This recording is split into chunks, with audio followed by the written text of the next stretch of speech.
Nate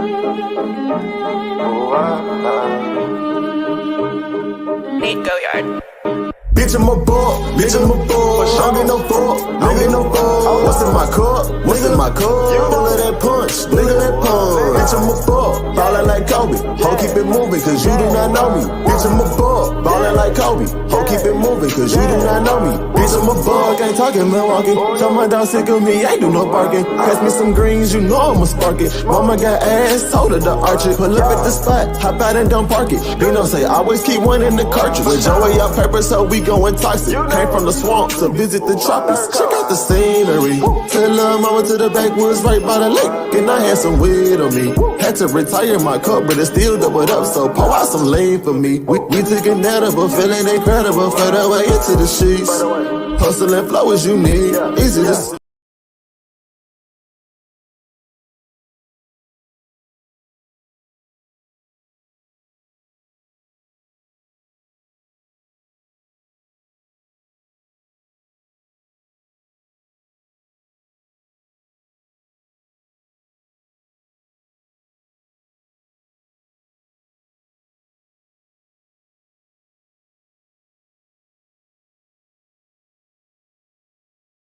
Oh, crap. I forgot.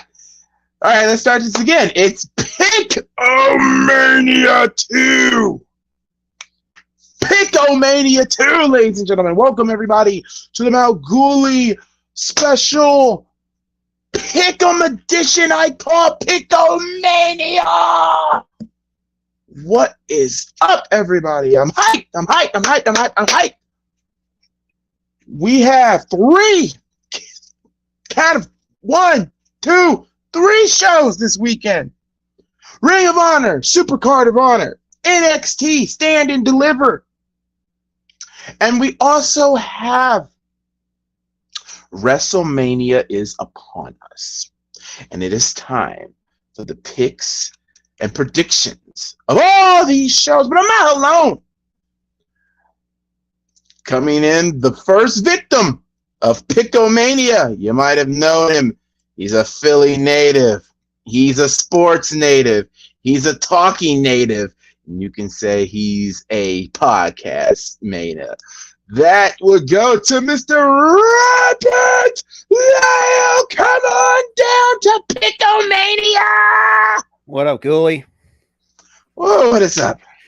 Actually, Woo.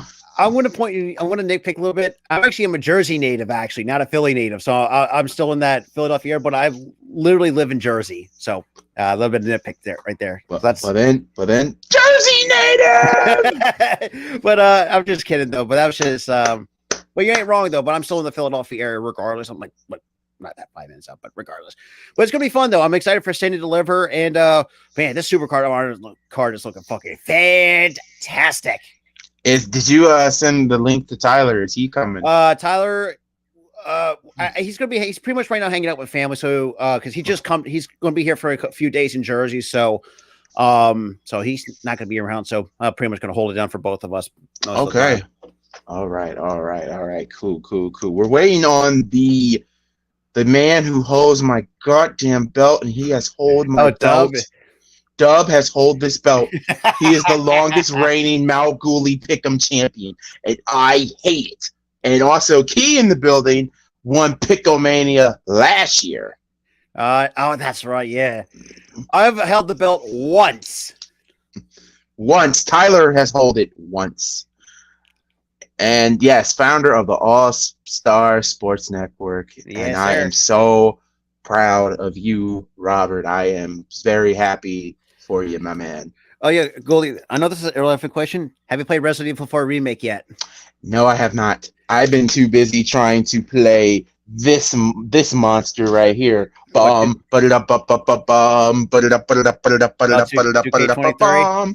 Dude, you're really missing out.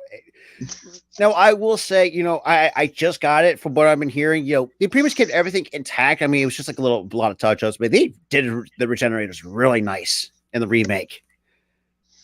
Even though, not gonna lie, was not a huge fan of the controls of the original game because it is just fucking clunky. Well, I think that's almost every Resident Evil game. Well, then again, actually, the first one I hate the fucking most because it's like you're aiming this way, you're like you're going to left or you're going right. It's like stay straight for crying out loud. But then again, though, that's the PS1 days. I mean, that's what you get. That's what you get for. Yeah, those PS1 days are so beautiful. I still got my PS. I still got a PS2 that actually is in fine working condition. Got it very cheap too, for like $130 actually. That's not bad. I still have my original PS2, my PS1. I still have. Let's see what I got. Identity, the Misadventures, the entire Spider-Man remake collection.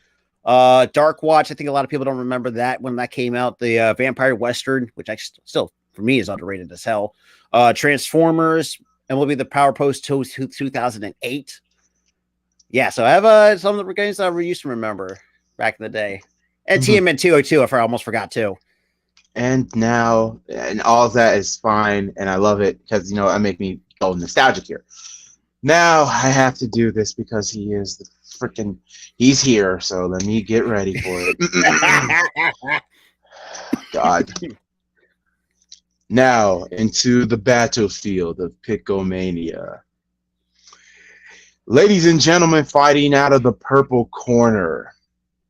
He weighed in at approximately weight I do not know. His height, he's taller than me by 2 inches. He is the longest reigning, active, defending, undisputed, god dang motherfluffing rap king himself. And the man who will probably lose this weekend. I want my baby back. The undisputed Mount Gooley Pick'em champion, Dub! Rally the Valley, Dub! What's happening? Hey, Dub, long time no see. What it do, Tyler? Was good. Actually, it's Rob, by the way, too. Robert, my bad. Yeah, Tyler's with family at the moment since he's down in Jersey for a few days because he does live it up in Rhode Island. Little under the influence. My apologies. What's happening, Robert? No, you're good. The man is still the same. Nothing has changed. Now I was going to say nothing has changed since then. Oh yeah. Last time you seen your champion, my table broke on me. So, I forgot about. I remember. Oh, jeez. Things happen. You did, but the longest reigning, defending. Oh man, rubbing that salt in the wound. Bitch, you better do it. Champion has arrived. Yeah. Hello. Here one time. Yeah.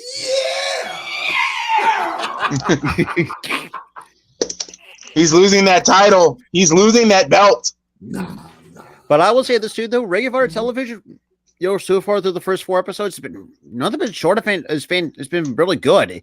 Now, granted, my boy DJ Storms actually put this out. The one thing that we do nitpick on was that 10-match format. It's like, not my huge cup of tea. But I do like the talent that they have on that roster for sure. I like Lady Frost in that part of that women's division. Man, her and Sky Blue, give me that match all goddamn day. But if you have this bit of a program, but that's just me because I'm very, I'm not a very nitpick when it comes to professional wrestling. But Top Flight, huge fans of them. I like what they're doing with the Kingdom. They're programming on Ring of Honor television with the Kingdom. Now, granted, the only thing I will nitpick about the Kingdom has not been the same since with Matt Taven, TK O'Reilly, and who am I thinking of now? Brady Marcellia. That's who I think it is. That's who I'm missing. But that's here nor there. All right. Well, Key, by the way, who won PICKOMANIA last year, she won't make it, but she will be here for WrestleMania for both nights with me. So that's a good positive start. She has her picks. So I'm gonna be probably in and out of the stream, letting y'all know who she picked. And speaking of the picks, I have Ring of Honor SUPERCARD up. Dude, this Fighter. Are you ready, Mr. Rob? Right now. Ready as ever because I'm excited to see. I'm really excited. I'm excited for SUPERCARD this year. Even though the last few SUPERCARDs in my estimate have not been, it wasn't terrible. It was good, but just the way that Tony Khan's actually getting, really building up this good show. I'm all for it because there's a couple of matches on this card that I want to really point out as well. But we'll get to that in just a moment.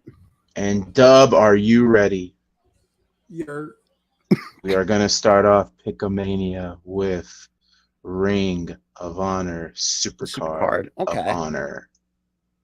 Let PICKOMANIA begin! And we're going to start off with, and here we're going to start off with this one here. Tanahashi versus Daniel Garcia. Oh. I'm going Tanahashi. Oh, shit. I like Garcia. I like what they're doing with Garcia. They're thinking highly of him, but I think he had to put the sparings over. But I guess I want to go Tanahashi, but do not be surprised if somehow Daniel Garcia upsets Tanahashi on SuperCard of Honor. That would be the biggest upset of the year. I love Tanahashi. And I would not be opposed to that upset. I would not be opposed to that because first of all, Daniel Garcia is too talented enough. And let's be real, I think at some point, get him away from that Jericho Appreciation Society. That's just my thing. Okay, so let me throw this at you. Do you think he should have joined the BCC at the time when they was doing that? I would think so, because I think he does have a bit of an MMA background. So I thought it would have made him a lot more sense if he did the BCC and the way how they. Because it just made him a lot more sense because of his background. That's just me. Like, I'm not a huge sticker for a lot of things, but if you want to make a faction make sense, like have guys that actually kind of train in that strong style. I think that's what I think Daniel Garcia has really shown, not just from an AEW's perspective, but had a really good run with the ROH Pure Championship before he lost that to Wheeler Yuta. The dude's been really thought highly of in AEW. Think about it. Held his own well against a guy like Adam Cole, missing a lot of time for 9 months. Now you're going against Hiroshi Tanahashi, probably one of the, one of the greatest IWGP. Yeah, I was about to say one of the greatest IWGP champions of all time. And now that might ruffle some feathers, but I think he's one of the greatest Japanese wrestler of this generation. Well, obviously not this generation, but of this, this year, this era. I'm not mad at that. I'm not going to disagree with that. So, Robert, you're going Tanahashi? But like I said, don't be surprised if Daniel Garcia upsets Tanahashi on SuperCard of Honor. That would be huge. I mean, that would be huge for Garcia to really catapult, because this dude can start him right off the jump. Dub, you're the champ. Tanahashi or Daniel Garcia? I really want to go. Hold up, let me turn me up a little bit. Because what I'm saying, the way I could read Dub, he wants to go for an upset, because that's kind of what Dub gives off, is an upset. And I Key in the building. What's up, Key? What's happening, Key? What up, Key? I do kind of want to go with Daniel Garcia because I like Daniel Garcia, but at the same time, it's like it's Tanahashi. Come on, it's Tanahashi. I mean, was he like 40? Was it Tanahashi like 45 and does look like he's like in his mid 30s? Yeah, man doesn't age. No, I think just Japanese wrestlers do not age at all. Because look at who am I thinking Shinsuke. of? Shinsuke doesn't age. Hasn't aged. Asuka. Oh my god, dude, she's like 41. She's like 29, 31. Yeah, she's Asuka in her 40s, bro. You're capping to me right now. I'm not bullshitting you. No, she's literally in her 40s. Hold up. Hell, Io Shirai. Dude, she's fantastic, but just get her away for we'll get to WrestleMania here in a minute. We'll get to WrestleMania in a couple of No way, bro. Yep, she's in her 40s. Who else? Really 41? Yeah, it's fucking crazy how Japanese wrestlers do not age. And Rio, well, I think she looks like she's 17. Yes, I know. Don't take that out of context. What? It's just crazy just how Japanese wrestlers just do not age. Was it Okada? Well, like Okada, yeah. Okada has not aged. That's crazy. None of the Japanese, except for two. There's two, Jado and Gato. Before we get to our track, put me down for Tanahashi. Okay. I think Key went with Daniel Garcia, but I'm not too sure. I gotta check her picks. Why you didn't write those? Gooey. So I didn't have enough time. I had to. So Okada's 35. All right, we're gonna let you Okada's 35. He's 35. They got black jeans. They don't crack. Hey, Okay, that's starting to become a favorite right now. That's a star could be comment of the right. night. That's a You star could be comment of right. the night. You could be right. Shoot, Remember- hey, Japs remember- don't cap. Japs don't crack. I thought I was sure about to tell you, nah, Jab has capped. Jab has capped before. Well, hold on, y'all. I'm about to pop out of the stream real quick. Matter of fact, it'd be easier if I just open my messenger. So give me a second. So let me cam down for a minute. You guys can still hear me, right? Yeah. All right. So key in the building. Oh my god, I love Chipotle. Key picked Tana. Oh god, Key picked Tanahashi. Chipotle It feels like it makes more sense that way. Tanahashi. Garcia beat him. And if that happens, Jesus Christ. Dude, that's gonna set the ICWC on fire. IWC is gonna have a freaking field day. The Smarts are gonna have a freaking field day. And not just that too, Ghoulie. I was in this discussion, like obviously we know that Moxie's under contract with AEW, but could you imagine him as the AEW champion walking to SummerSlam with the AEW championship? Could you imagine how that would burn the IWC to the fucking ground? That would be, oh my god. Robert's trying to start something that we can't even finish. I was listening to the 9 pitches from Cultaholic, and one of them threw a pitch in there that I love so much. I really wanted to happen. And that being Vicky Guerrero coming to WWE running with Dom.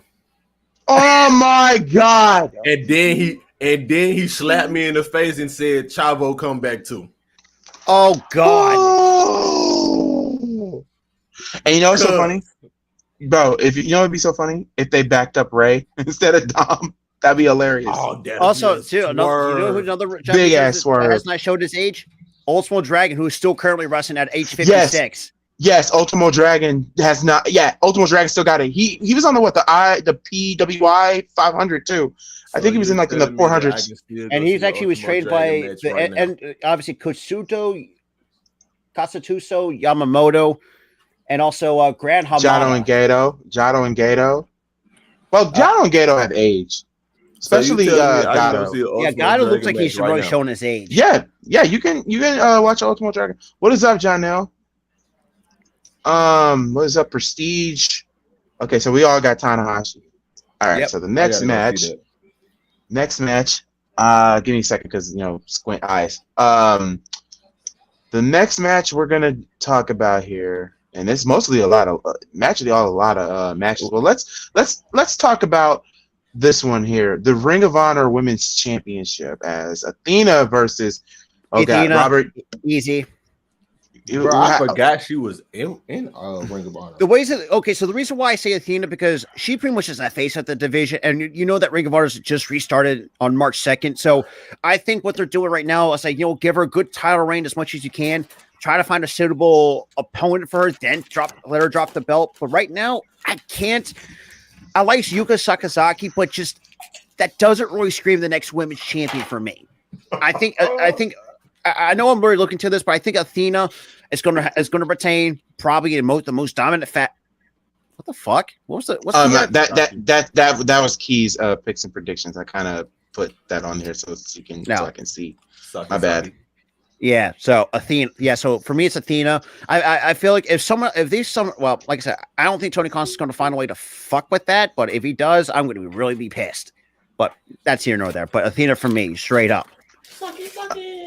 I have Athena as well because number one, Ring of Honor just got back onto television, and number two, I don't think this is her best wrestling at this point of her career. Facts.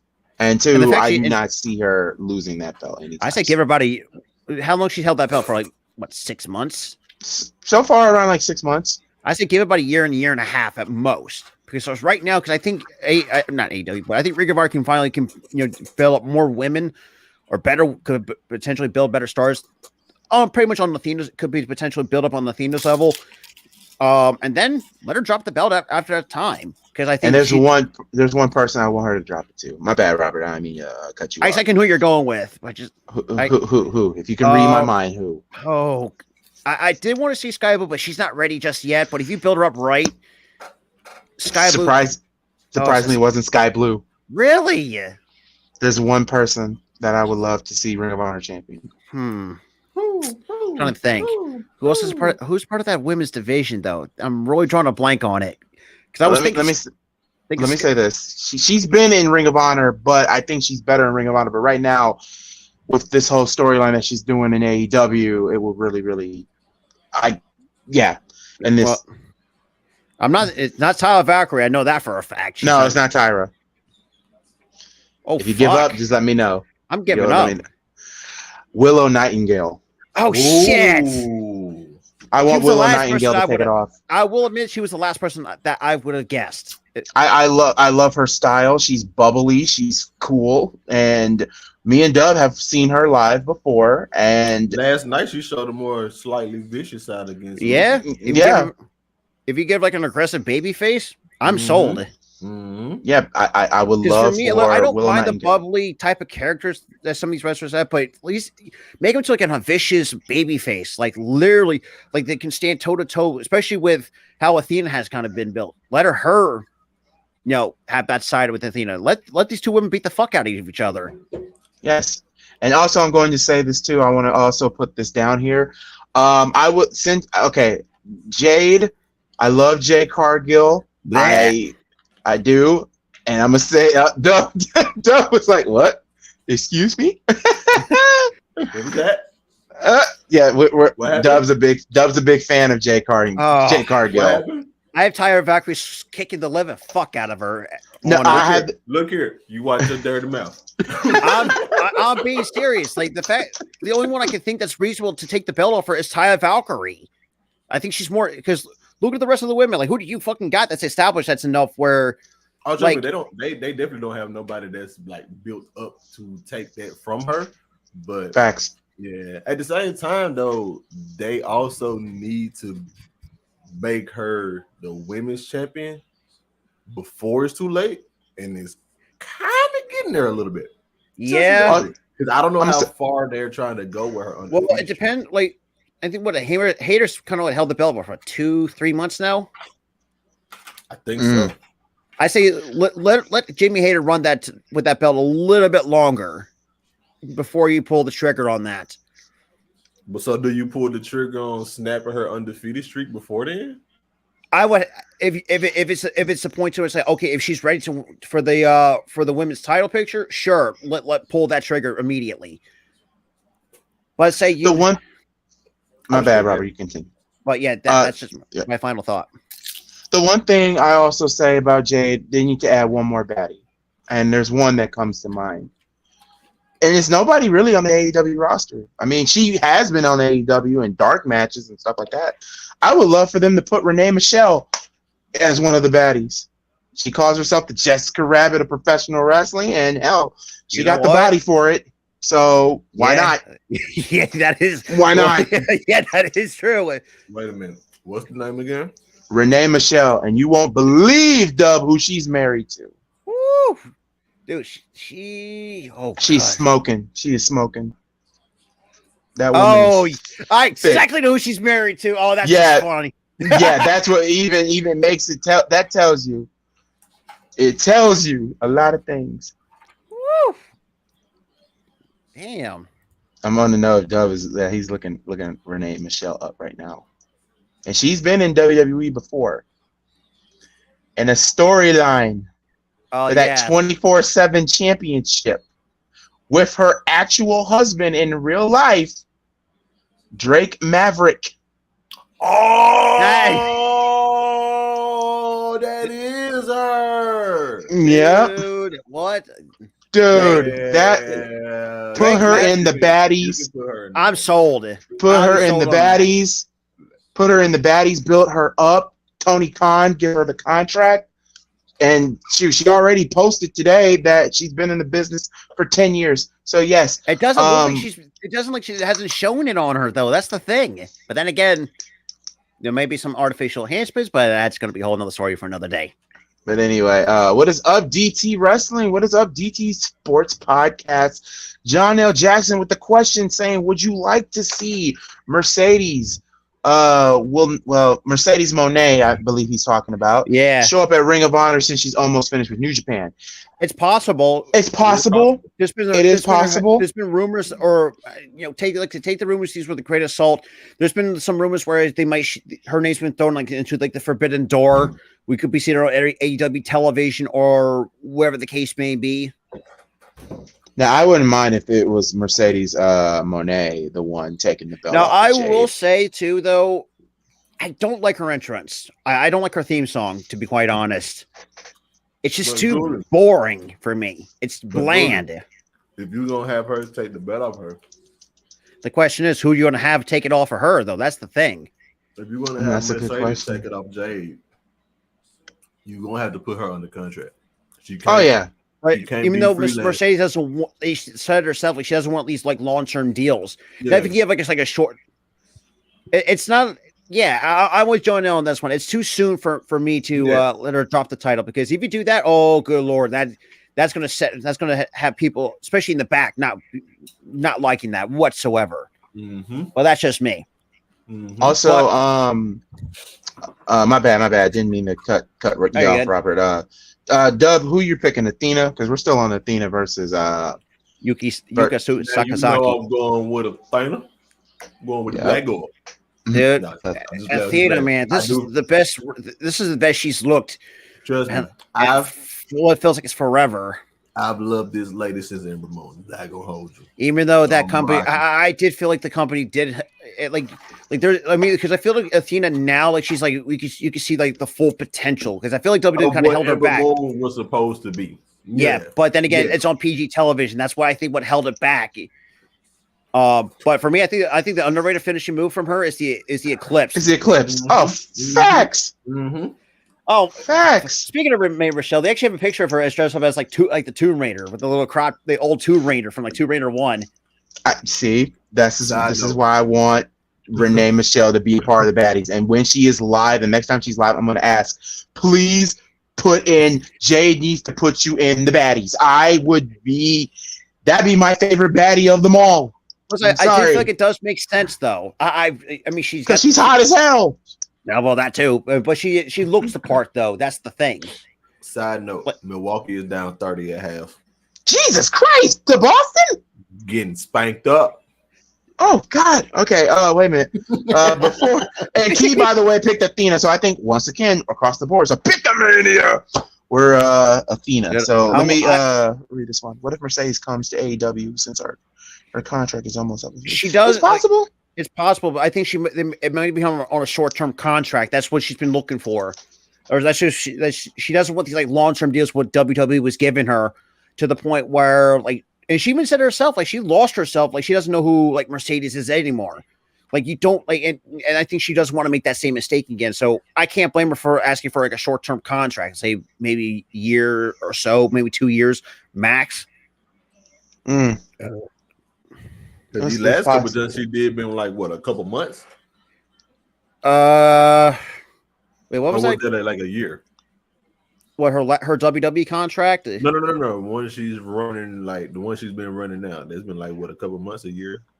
I think it's been like a few months, if I'm not mistaken. It's a very short one. But then again, she's not really asking for much. Now, granted, I mean, the fact that we come to find out now that she was not getting paid, let's be real, she shouldn't deserve to go. She wasn't getting paid. She wasn't getting paid the way how she should be paid. That pisses me off because first of all, she's one of your best high-end talent in that women's division, yet you can't fucking pay her. But it's like, oh, yeah, she was part. If you couldn't pay your fucking like what do you call it, the 4 horsewomen? You can pay Charlie, you can pay Becky, you can pay Bailey, but no, you can't fucking pay goddamn Sasha Banks. Then what the fuck?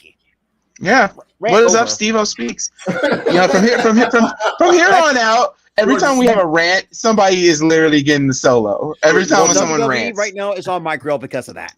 Even though I know that's all well in the past. I miss the grill. You know what? I'm bringing the grill back. Bring the grill back. Just for this stream. I'm bringing the grill back. Anyway, we all picked Athena. Next, This one here is a no-brainer to me, and that's the 6-man tag team match. The Embassy all the way. Embassy, yeah. Look, how long they held about? It was about 2 months now with them. About like a couple of 2 to 3 months. And let's be real for a minute. Number one, out of everybody that their opponents, the only one that I like out of this group is AR Fox. Blake Christian's okay. Metalik is okay. But AR Fox is where the money is. I'm so lost. I mean, with AR Fox and Top Flight were if he okay. So let me ask you this: could you see the Embassy and AR Fox and Top Flight could go after that? That'll be it. Yes. Because it just seems like you can get better. I mean, look, let's be real. Top Flight's better than two. I'm sorry, and I like Metal Lake, sure, but Blake Christian hasn't done it for me. And I watched a lot of all 4 episodes. It's just he doesn't really jump off the page for me. In terms of from a talent perspective, yeah, he's got some great talent, but from character, it's too fucking boring. And I'm assuming I'm taking the Embassy, and I think, and I will say this too, I think Prince Nana is probably the most underrated managers in professional wrestling. I don't care what anybody fucking says. I mean, think about it. Another guy that worked very well under Prince Nana, Dijak. Dub, my bad. I know you're lost in the shuffle, but you've seen AR Fox when he took on Joe. But who are you picking? The Embassy, who is Brian Cage, Khan. Okay, wait. If I'm going to say it, I got to say it right. Khan. And Toa Liona. I hope I pronounced that right. Against AR Fox, Blake Christian, and Grand Metalik. Yeah, Grand Metalik's in Ring of Honor. From the Lucha Pops Party, you remember that. So, want to know how I know you butchered that first name? Ow. Because you just butchered Grand Metalik. Grand Metalik. Metalik. Yeah, sorry. That's how it's actually pronounced. Hey, I'm only human. Hey, look. Hey, that's why we're here. That's why we're here. That is true. That is true. God bless us all. Now, Billy, let me ask you this. Who do you think is the most underrated manager of professional wrestling? For me, it's Prince Nana. I really don't think people give him a lot of love that he truly deserves. You said like the most underrated manager? Yeah. For me, it's Prince Nana. Hands down. That's a good. I got you thinking. These are some names, cuz. Wait a minute. I mean, that's tough. I want to say the most underrated manager. I want to put Selena Vega on that list. I mean, she's gotten better in the ring, though. No, don't get me wrong. Damn. Like of all time, for me, it's definitely Mr. Fuji. I think. I want to say Jim Cornette was underrated. Jesus. Hey man, who this fake African looking dude? Hey man. Are you looking at Prince Nana? Yes. Do you? Oh God. Question before we get to Dub. Do AEW have a legit story right now? The only legit storyline right now, well, there's 2 of them actually. The 4-way pillar match for Double or Nothing. That was fantastic. And the other one is the Combat Club, the BCC versus the Elite. Ooh. And honorable mention, the Outsiders versus Team AEW Women Division. Okay, but yeah. I don't think Naomi's going to come back to wrestling, though. I don't know. Naomi, I don't know. I think she wants to do She wants to do stuff outside. Elijah Berkey. Oh God. Ain't no cap. Ain't no cap. No cap. Dove, who are you picking? The Embassy to retain, or do you got AR Fox, Blake Christian, and done? Yeah. That's a comment for me. All right, man. I'm gonna rock with the MC simply because. And I will say this too. I think this is the best. More credible. They do, and I think this is the best that Brian Cage has looked in what feels like it's been quite some time. Because I mean, that's look, he's reason too because they got Brian Cage. And Brian Cage, I mean, the dude looks like a good, really good person outside of the ring. If I have not watched all of AEW All Access, because that is fantastic. I really like AEW All Access. You watched the episode last night? Dude, that was fantastic. I And might check it out tonight. I'm probably because for me, the one person I really felt bad for outside of Adam Cole was Britt Baker, because you could feel how hurt she was, going through with Adam Cole with that concussion. I'm going through. Yeah. And the fact that she said, it's just like, I really like the kind of relationship that they have. And like Adam Cole's just saying there, it's like, look, I found a spot for you. He said, "Oh, excuse me, I got to walk through a jungle with a bunch of bushes right next to their car." But yeah, because first of all, you should just paint your 4 horsemen anyways. You're a fucking $5 billion company, but yet you couldn't do that. Matt, that's. I mean, we did have a senile old man that was running. Yeah, that is true. And that didn't really work out. And guys, we have a lone wolf in this 6-man tag team championship match. Key is going with Matt. She's going for the upset. Yeah, she's going for the upset. She got new champions. Yeah. Okay. And now, let's talk about this Pure Wrestling rules match for the ROH Pure Championship as Wheeler Yuta I will admit, I've never seen Shibata wrestle. Shibata. I think I have seen Shibata wrestle in TNA, if I'm not mistaken. So I wouldn't know. So catch. Key said, "How? How? I am not So you got Wheeler Yuta coming into the champion, taking on Katsuri Shibata. Now, I will, like I said, I will admit I have never seen Shibata wrestle, so I really can't speak on that. But the way how everything's going on with Wheeler Yuta, I got Wheeler Yuta defending it. Yuta retaining. You're not the only one here. I got Yuta. Wheeler Yuta, because Danny just turned full heel. BCC is going on a rampage. And is it no? Danny Garcia is going to be. You really think this is going to be a straight up pure match? Nah. The reason why I haven't defended it, because I'm with Dub on this one, because I know there's going to be some screwy finish with it having the entire involving the entire BCC kind of beating the living crap out of Shibata, and find a way to distract the referee and let definitely, I would say, Claudio, if he did just retain the main event, would not be surprised if he start laying some uppercuts on a Shibata, and then let you to retain most of the time. But then again, we'll see come tomorrow. Actually, holy shit! I never got and I will be doing Supercard of Honor tomorrow. And speaking of Supercard Honor, speaking of some honor, it's time for the Ring of Honor Television Championship match as Samoa Joe versus Mark Briscoe. And I'm going to say this right now. I'm more intrigued with this one because I want to know.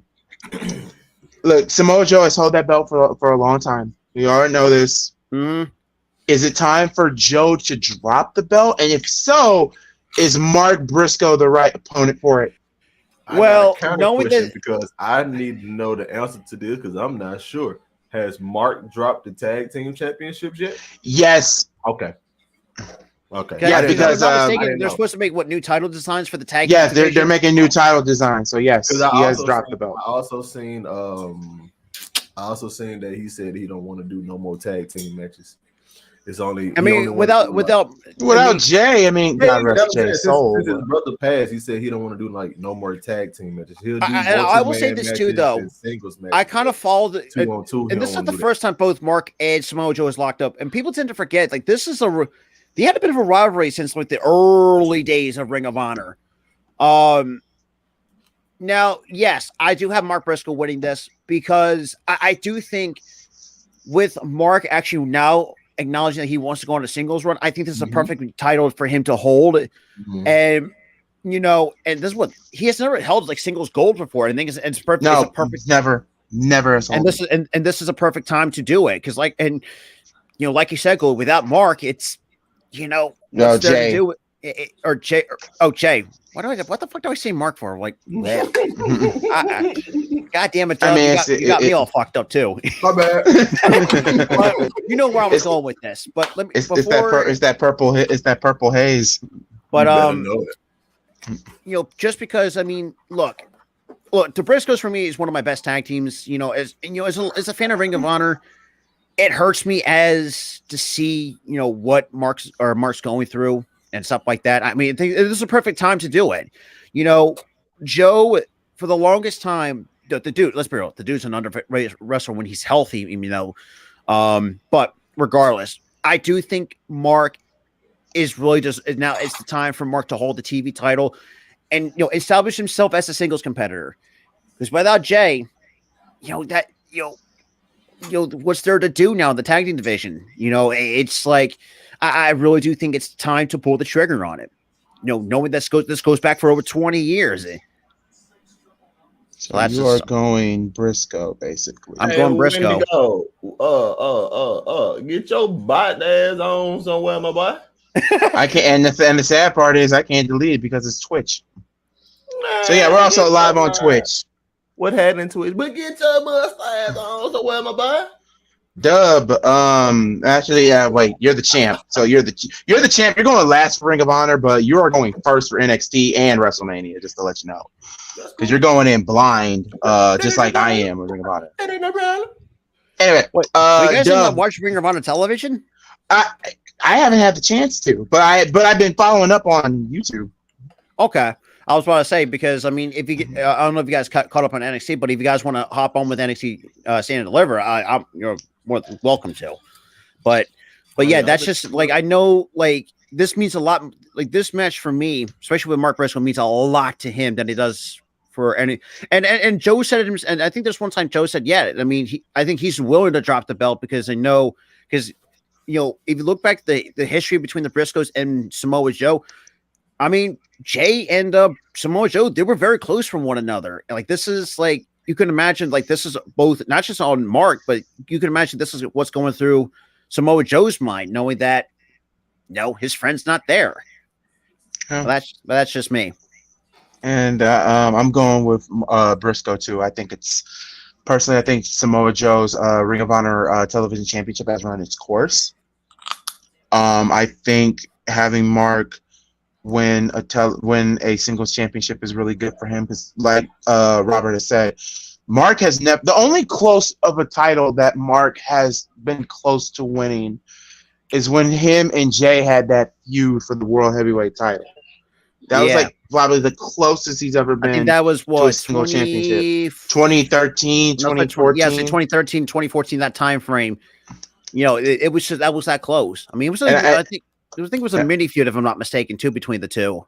And I'm also going to say this too, and I know a lot of people are probably going to irk me on this. I still say, out of every Ring of Honor champion that has been crowned, number one is Jay Briscoe. And I know I'm not saying it because, you're only saying it because there's some idiots out there that's going to say, you're only saying it because the guy passed. No. If you look at the way he won the belt from Kevin Steen and the way he had to drop it, then win it back, beating Adam Cole and all of that, you could greatly appreciate the storytelling from it. And man was golden on the mic. Rest in peace, Jay Briscoe. And Dub, you're the champ, new champ, or Joe retains. And a timeout has been called on PICKOMANIA. And I think it's due to mic issues. And I believe it is some mic issues. Nah, it wasn't mic issues. I just wanted to hold my mic. Okay. So Dub, who you got? New champ or Joe retains? All right.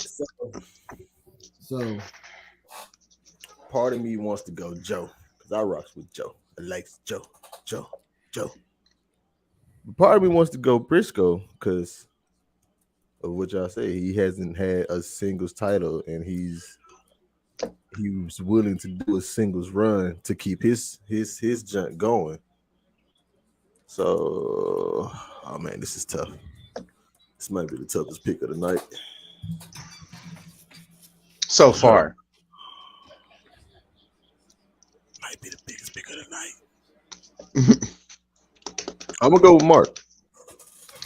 And Key, if you're underdog story, and Key, once again, another howl. Damn. She went with Joe. She went with Samoa Joe. This is going to be interesting. Very interesting. This match, I think this is, for me, it's going to be one of my matches of the night on this card. To you, that's going to be match of the night. To me, I think it would be sentimental match of the night. But for me, We gotta reach for the sky, boy. Boom, boom, boom, boom. Reach for the sky. Ladder match for the vacant Ring of Honor World Tag Team Champions. And as you all know, I love. You want to run that by us again? Who are you calling boy? Boy? No, that's the name of the Jay's theme. Reach for the sky, boy. Wow. But I highly recommend you. But I would say who's going to win this ladder match for me? Aussie Open. That's my pick. I got Aussie Open. I'm really liking Aussie Open a lot. Aussie. Oi, oi, oi. Come on, man. That thing is fucking entertaining as hell. But I mean, I do like the Lucha Bros. Top Flight. I don't look. I'm not saying Top Flight's ready. I think they're just not there just yet. They're I say like an inch or two. The Kingdom, it doesn't hit me the same as what it once was. Like from 2016, prior to 2016. And LFI, I like Roosh, but I think Roosh is better as a singles competitor. I give me Aussie Open all day, any day of the week. See, I would say Top Flight, but I feel like they only put them in the ladder match because, you know, they can fly. And they want them to do Jeff Hardy-esque type things. And that dude, if that was the case, then shit. Damn, so what about the Lucha Brothers? You forgot that they can do that too? Keep it a buck. You know Top Flight is soaring over them when it comes to hops. Keep it a buck. Keep it a buck. I can't disagree with that. Don't get me wrong. Lucha Bros can fly, but they not flying like Top Flight. So, Dub, who you got? I don't know. You don't know. Can't put you don't know. IDK. IDK. Oh, man. But see, I like Aussie Open. He picked the Lucha Brothers. You know what? I wouldn't be opposed to that either. Oh man, because you got good tag teams in this ladder match. You do. But like I said, Roosh is more better. I mean, we've seen Roosh's better work as a singles competitor. Yeah. I don't think he's really that. I mean, he's okay in a tag team, but I mean, cool. I know you could agree with me that Roosh is better as a singles competitor. Facts, he is. And Jalisco, I don't know much about, to be quite honest. That's what I say. With me, it's between Lucha Bros, Top Flight, Aussie Open. What about the Kingdom? They might bet. You know, I will admit, if he had Maria with him, then okay. I think that's looks like what's gonna happen if that was the case. Oh man, Maria still looks fucking good after 20 years, man. Shit. That's what cocaine do to you, baby. I'm just playing. I'm just playing. God damn it, yeah, but I gotta put him on the spot. Yeah, cocaine in the can, baby. Cocaine Bear was amazing, by the way. Dude, that's fucking funny. I still gotta see that. All right, bet. But because the only reason why, because Maria's WWE theme still stuck in my head. Aussie, oi. I be at work singing that, bro. Dude, like I said, Aussie Open's entrance theme is fucking catchy as hell. Oi. And the fact that you can get the crowd behind it too is, fantastic. 4:53, third quarter, 8.5 minutes left. Christ. For me, I'm going to pick probably this is my dark horse pick. I'm going Top Flight. Okay. Top Flight, they deserve it. I mean, they had that fantastic match. Hell, and didn't they beat the Bucks too? I think they did. And they had beat the Bucks. And they had a good match with the Guns last week on Dynamite. With the Guns last week, and I think it's time. And I believe, look, the only biggest part that scares me with ladder matches, though, is this man right here. It's Darius Martin. And me, it's hard talking. It's his health. He just can't stay healthy. It's his health. But I think Dante Martin obviously is a good singles competitor, and also he's obviously, fantastic. And now that he's back with his brother, him and his brother have been been making noise. But When if you Dante, beat, if Darius Martin can stay healthy, that's a dangerous tag team right then and there on the spot in Ring of Honor. Because, like I said, I really do think this is a really good proving point. And Chris More Middleton growth is down. for Dante for the top flight before they ring. Because, like I said, I there's no hate towards top flight. I don't think they were ready for the AW tag team titles, but if, say, hypothetically, they do capture the Ring of Honor Tag Team Championships, I think this is a really good segue, into building what they can be in terms of not just from talent wise. I mean, let's be real. I mean, I'm with Dub on this one. Yes, I mean, in terms of the hops over Lucha Bros, I mean, they got that by a fucking country mile. But I just like what they have done in like the recent weeks, maybe the recent months. I mean, the fact that they finally actually beat the Bucks, and that's saying something. And he had a really good match last week on Dynamite against the Guns. Now, but that's just me. That's just how I'm with Dub on this way that I see top flight. But for me, my actual pick is Aussie Open. I don't think they get the love that they truly deserve.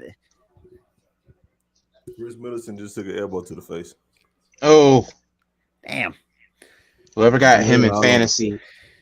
Oh, Jesus. Okay, well, damn. Well, that players might get ejected. So yeah, I got top flight. So we got 2 big matches left here for Ring of Honor's Supercard of Honor, and one of them is being the AAA Mega Championship with El Helio del Vikingo versus Vikingo. That's how you Vikingo. Sorry. Yeah, that's how versus Commander. Vikingo. What the fuck? Why? This is a tough pick. El Hijo To de me- Vikingo. To me, it's not a tough pick for me because I'm gonna go with. I'm taking Commander because, man, this dude Wow. is fucking magical. Woo, The fact that like, this dude's Oh balance. no, I don't know because what? Hear me out. I don't know about Hear me this out. because So Commando, right? You saying that? Look, listen to me. I haven't met. I don't even know who he is, but don't know who I haven't that watched man the is. match. I've watched. I will never say this seen too. nothing I from did him. watch him a little bit in AAA, so this is why a lot of times where I think wrestling fans kind of really cannot understand, who Vikingo is. I watched a lot of it. Most of us. Him, I ain't gonna hold you. That's who I'm picking. I seen one match. Yeah, Him and Kenny Omega.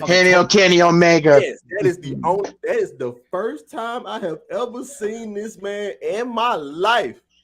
I'm a fan already. I'm going with him. Dude, he made everybody fans of him in just that one night.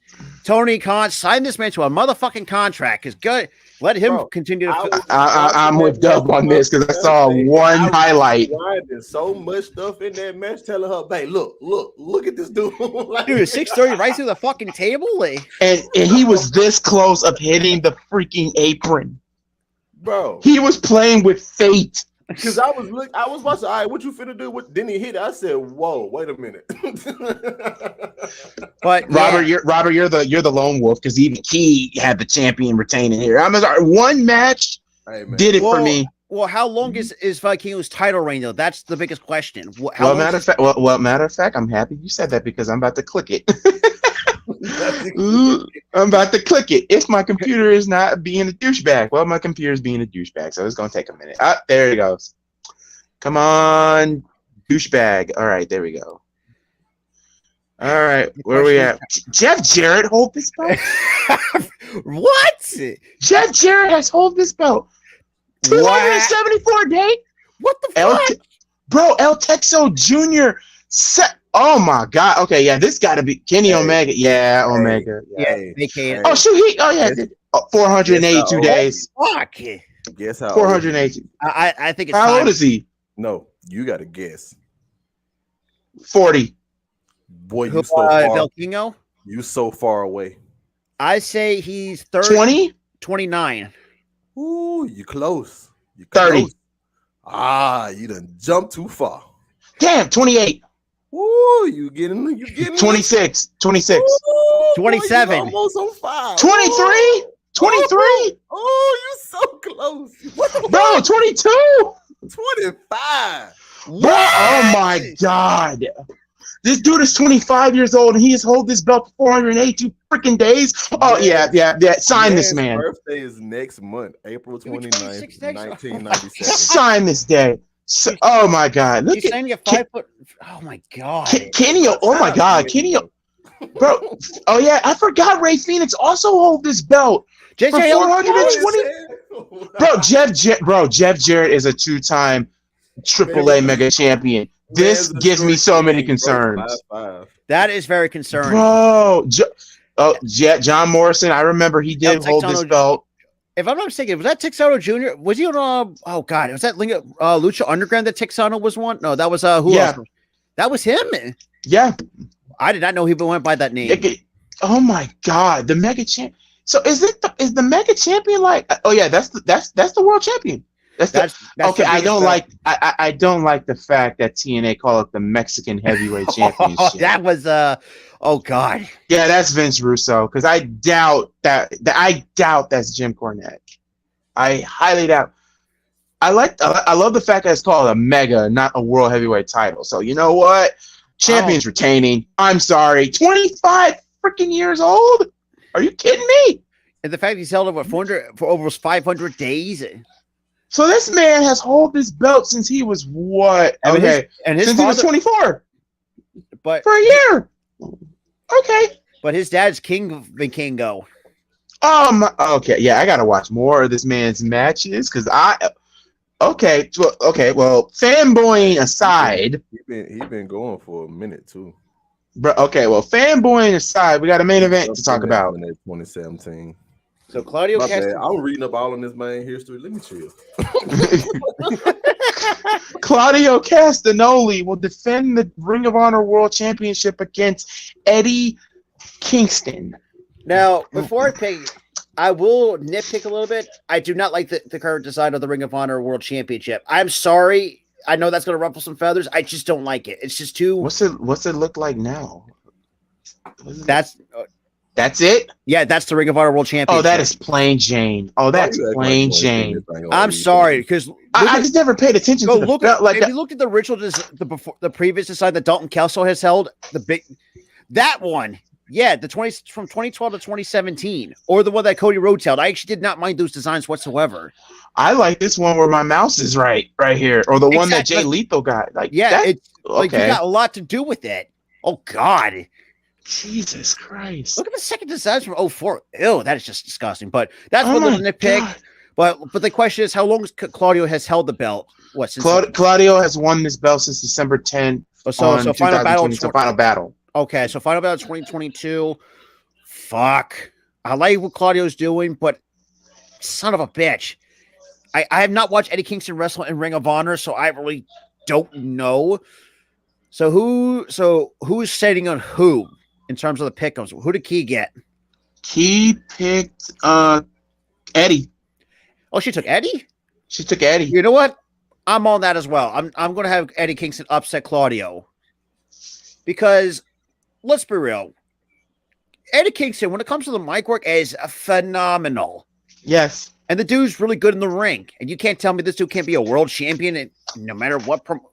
Has he rewarded world titles? I don't know. Another I think Eddie Kingston, when it comes to world champion, I think he's only been a world champion once in his career, and that was Combat Zone Wrestling. Oh God, I think that was around like 2005. But I know he didn't hold the belt long. I think he had vacate or something like that. But well, we're about to find out when we go all the way down. I know this is kind of irrelevant. Gooley, have you paid attention to what the hell's going on with XPW? No, all I know is that former Jasmine St. Clair. Jasmine. Not just him, but Drake Wirtz is also part of that promotion as well as Drake Younger, and he's been. Let's just say he cut a promo that a lot of people do not agree with. The reason why he got released from WWE in the first place because of his political views. He cut an actual promo on XPW television. From what I've been reading about. There's been a lot of controversy, and and I will say this too. I don't know, but man, New Jack was something fucking else, man. Jesus Christ! Because I love New Jack. I will admit, I've rewatched that scaffold match. Oh my God, that makes my body hurt just watching that. I love it. Well, Eddie Kingston has been a world champion, but the only biggest one here for me is CZW. Yeah, because I feel like Chikara Because King's a Philly. The fact that he won Smack Talker of the Year for 2020 is funny. Makes sense. The dude's fucking fantastic on the mic. Mm-hmm. Yeah. So yeah. I forgot about he actually. Wow, him with it. What JAP? What's that? Japan? Oh, we're okay. Wait a minute. My bad. Yeah, Jersey. Why almost think of Japan for all of a sudden? I mean, well, he was ranked number 10 in 2020, and he was ranked 40 last year. Yeah, I mean, dude's a phenomenal talent. I don't care what anybody fucking says. He is phenomenal, and I will be right back. But I'm going with Eddie. Yeah, myself. I'm saying Eddie for me because I think this should be the biggest accomplishment. Because, like you said, with that CCW, I think that's a perfect opportunity for him to really get back into. Because the dude has been. First of all, he's there. I mean, if he wants to win world championships, sign me up for that. I'm with it too. But Dub, real quick, who do you have, real quick? Eddie or Claudio? I'm conflicted. Well, hold on. I'll be right back, guys. I'll be right back. Because I want to go Claudio. Still got the little bit of soft spot for Cesaro. See, I was always a fan of him, though. True. I mean, that makes sense. I was always a fan of him. I rock with Eddie. I like Eddie. I mean, but either way, you can't go wrong with the two. Yeah, but see, the whole thing with BCC last night. Yes, it throws a wrench into the plans to me. You know what? Yeah. We gotta heal Daniels.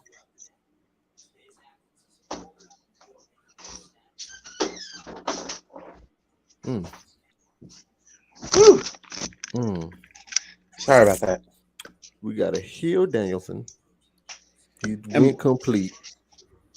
BCC got to defend this weekend.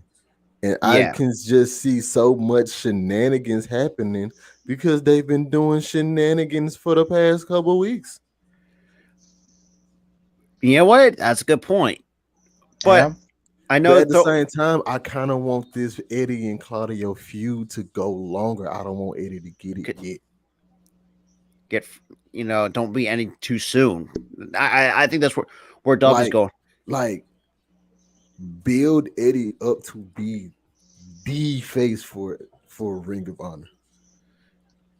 But it's just like the dude's been around for about 20 years now in terms of his experience. Mm-hmm.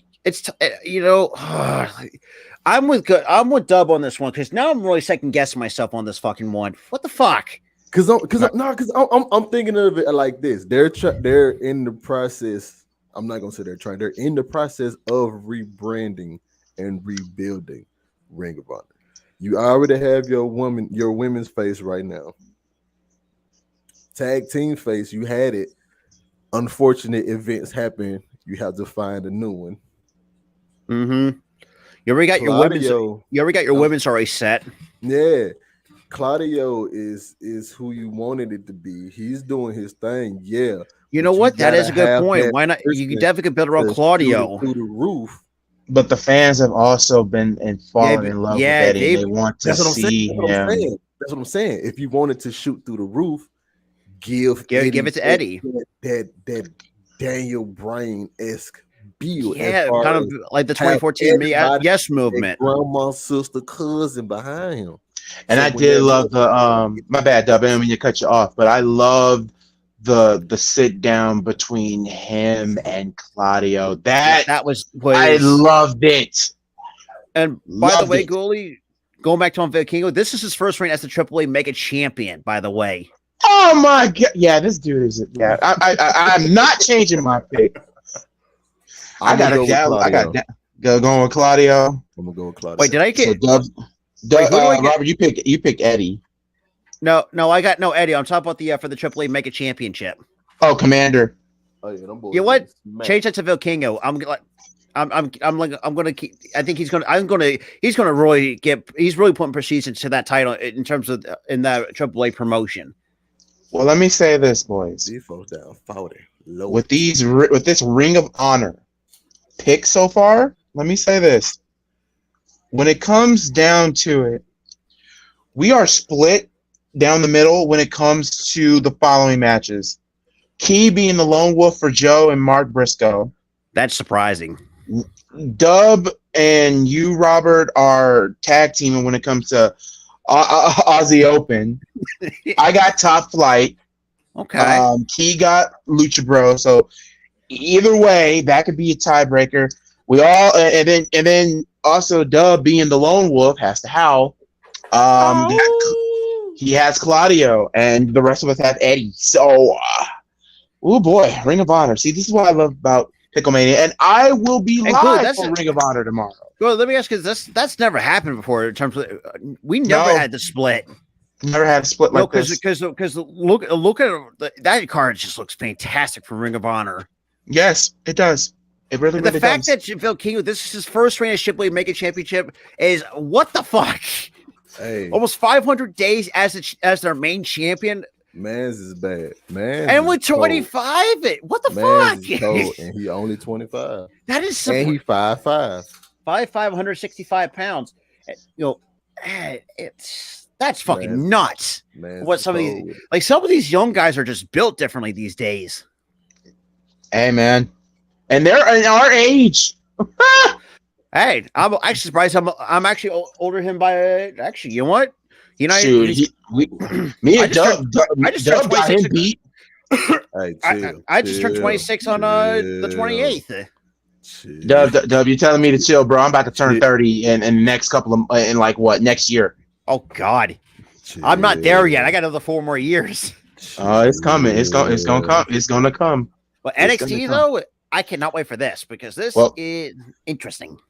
Well, now we are at NXT PickOmania, ladies and gentlemen.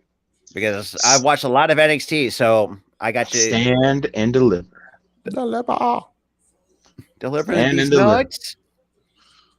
Well, since we're delivering nuts, apparently, let's get down to business and y'all know how I feel about this one here. I'm going to go I'm kind of shocked and actually would be super ecstatic. I'm going to go with the NXT championship match first to talk about because Carmelo Hayes said he doesn't miss and the man has not lied. The man has not missed. The dude has been fantastic. Like I've always had Carmelo Hayes because there's 1 or 2 reasons. One reason is knowing that the NXT crowd has kind of been turned on Braun Breaker, which leads to my next reason. Reason number 2 is the fact that there's been a lot of rumors that Braun Breaker is going to be the next guy getting the main roster call, along with Cameron Grimes. So you're going to see Braun. So, but I wouldn't, as much as people say push Braun Breaker to the moon, don't fucking do that. You're setting yourself for failure. Just continuing to build Braun Breaker to what you want him to be, because we've seen this in the past. When a top hyped superstar in NXT get the main roster call up and all ranking push through the moon. Yeah, that just was. Look at Karrion Kross, for example, got fucking ruined after that. That's because Vincent did that, and Vince fucking killed NXT. Let's be blunt about it. But I will say the roster that Triple H and Shawn Michaels are working with is nothing but sort of spectacular. I like the women's division, but I think Carmelo, this is a perfect opportunity to give Carmelo Hayes the belt, give him about a year or so to run with it, and then have somebody else take it off him, and then be the next guy to be called up to the main roster the following next year's WrestleMania after WrestleMania. That's the way. That's how I would plan that for me anyway. So Carmelo Hayes for me. All right, so give me 1 second. Not gonna lie to, not a huge fan of Trick Williams. Never. It's what? You don't like Trick? It's just for me. I think. Look, I know people like I said. I'm one of those few that just I don't really hate him, but I just don't want him being there. Like he doesn't. Ah, That's just okay. me. Like I don't have no hatred towards him or disrespect to him, but I just Move don't. around, though. I can't take him You just seriously. want to move him. Okay, okay, I understand it. I like Trick Robert because said swap him out. I like Trick. Trick is cool in my book, but sometimes Trick has some questionable promos. That's the only thing about Trick that gets me. I'm like, bro, that's kind of questionable, but hey, I'm not judging you. Key, on the other hand, what is up, Jamar? Key, on the other hand, Key also believes that Carmelo's not missing, and she's going with Carmelo as well. I feel like it's gonna be Carmelo straight across the board. Yeah, because I got Carmelo too. I got nothing against Braun, but I got nothing against Breaker, but yeah, Carmelo has been on a big ass roll. And Braun Breaker's getting teased to get called up from NXT to the main roster. So, so I think it's makes sense in this way, but you know. So Dub, you going with Carmelo just to even it out, or are you just going? Yeah. Carmelo, you say you don't miss? I believe you. He don't miss. All right, another match. Since we're talking about this, how about this? Have you ever had an 8-person mixed tag team match? You know, and you ever thought about the winner gains control of the university? Even though I will say the one personality issue that me and Tyra, when Tyra used to do NXT with me, the only one we could relate to is Theo, because we pretty much say, you know, basically like she like drinks like 15 coffee mixed with a couple of Red Bulls. It's like she is so fucking energetic. To be quite honest, I really could care less about this match because number one, I like Joe Gacy. Don't get me wrong, but I think if he wasn't WWE, I think he could have been a lot better elsewhere. In my honest opinion, same with Jagger Reed, Rhett Fowler, and Ava Raine. For me, the biggest question mark is Ava Raine. What is she going to look like wrestling in the ring for the first time? Yep, this is her first time in a that's my biggest question mark. Because for me, I don't think this match is going to go well as people might think. And I like Tyler Bate. Don't get me wrong. Him and Trent Seven, his mustache melt was fucking fantastic. And this, I think, what different version of Tyler Bates actually as a yoga instructor, or that's what's coming off of me. Is like kind of like a guy that's like a goddamn like the Love Guru or something like that.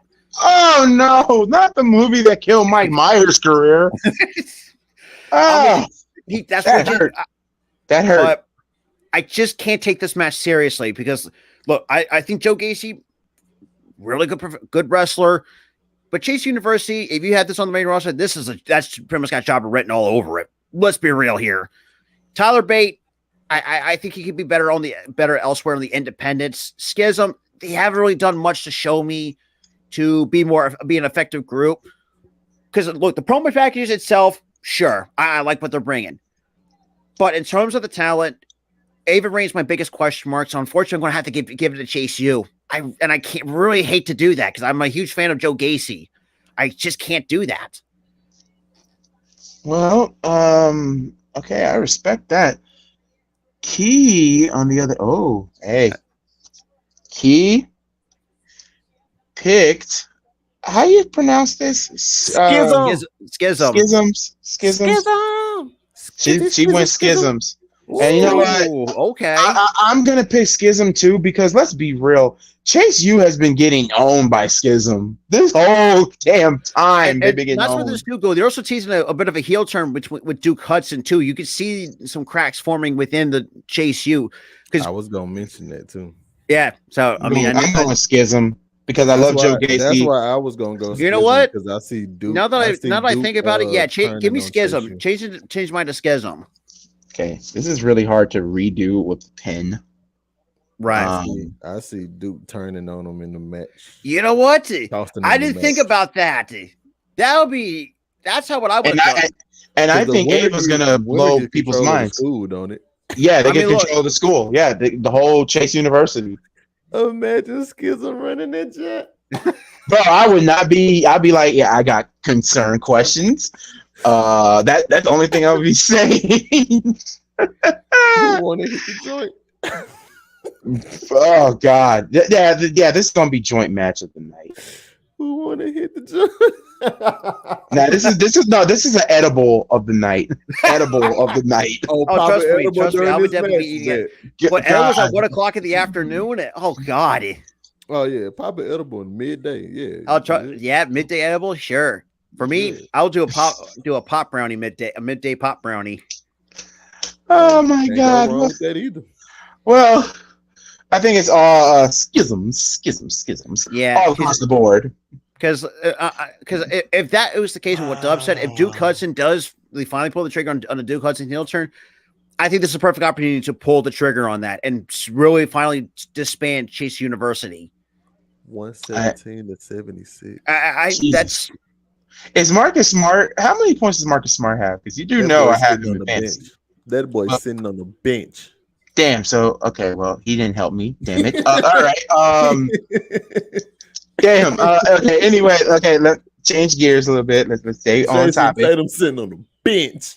We have a triple threat tag team match for the NXT Tag Team Champions as No cap. Gallus versus the Creed brothers versus the D'Angelo family. Bro, I'm about to call you Lord Butcher. It's Gallus. Gallus. Shoot. Gallus boys. Yeah, freaking Gallus. wanker. Gallus. Sorry, Gallus. a bit of Irish. My Irish side came out on me. Sorry. Gallus. Actually, the no, Creed wait. brothers, They're and the D'Angelo Scottish. I'm a fucking Yeah. idiot. They're Scottish. I'm a fucking moron.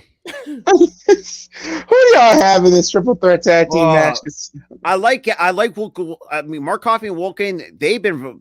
I've been a fan favorite of them since their time in ICW. The Creed brothers, they're a bit entertaining, but can't take it. I mean, with Ivan Nile by their corner. I mean, especially after Nile got a heel turn from Tatum Paxley and and D'Angelo. I don't know. I don't know if they're ready for the tag team titles. I think I got Gallus retaining. Yeah, I was going with Gallus. Because first of all, they held the belts since Vengeance Day. Yeah. It's been let's see. Gallus. It's been it's too soon for them to drop the belt.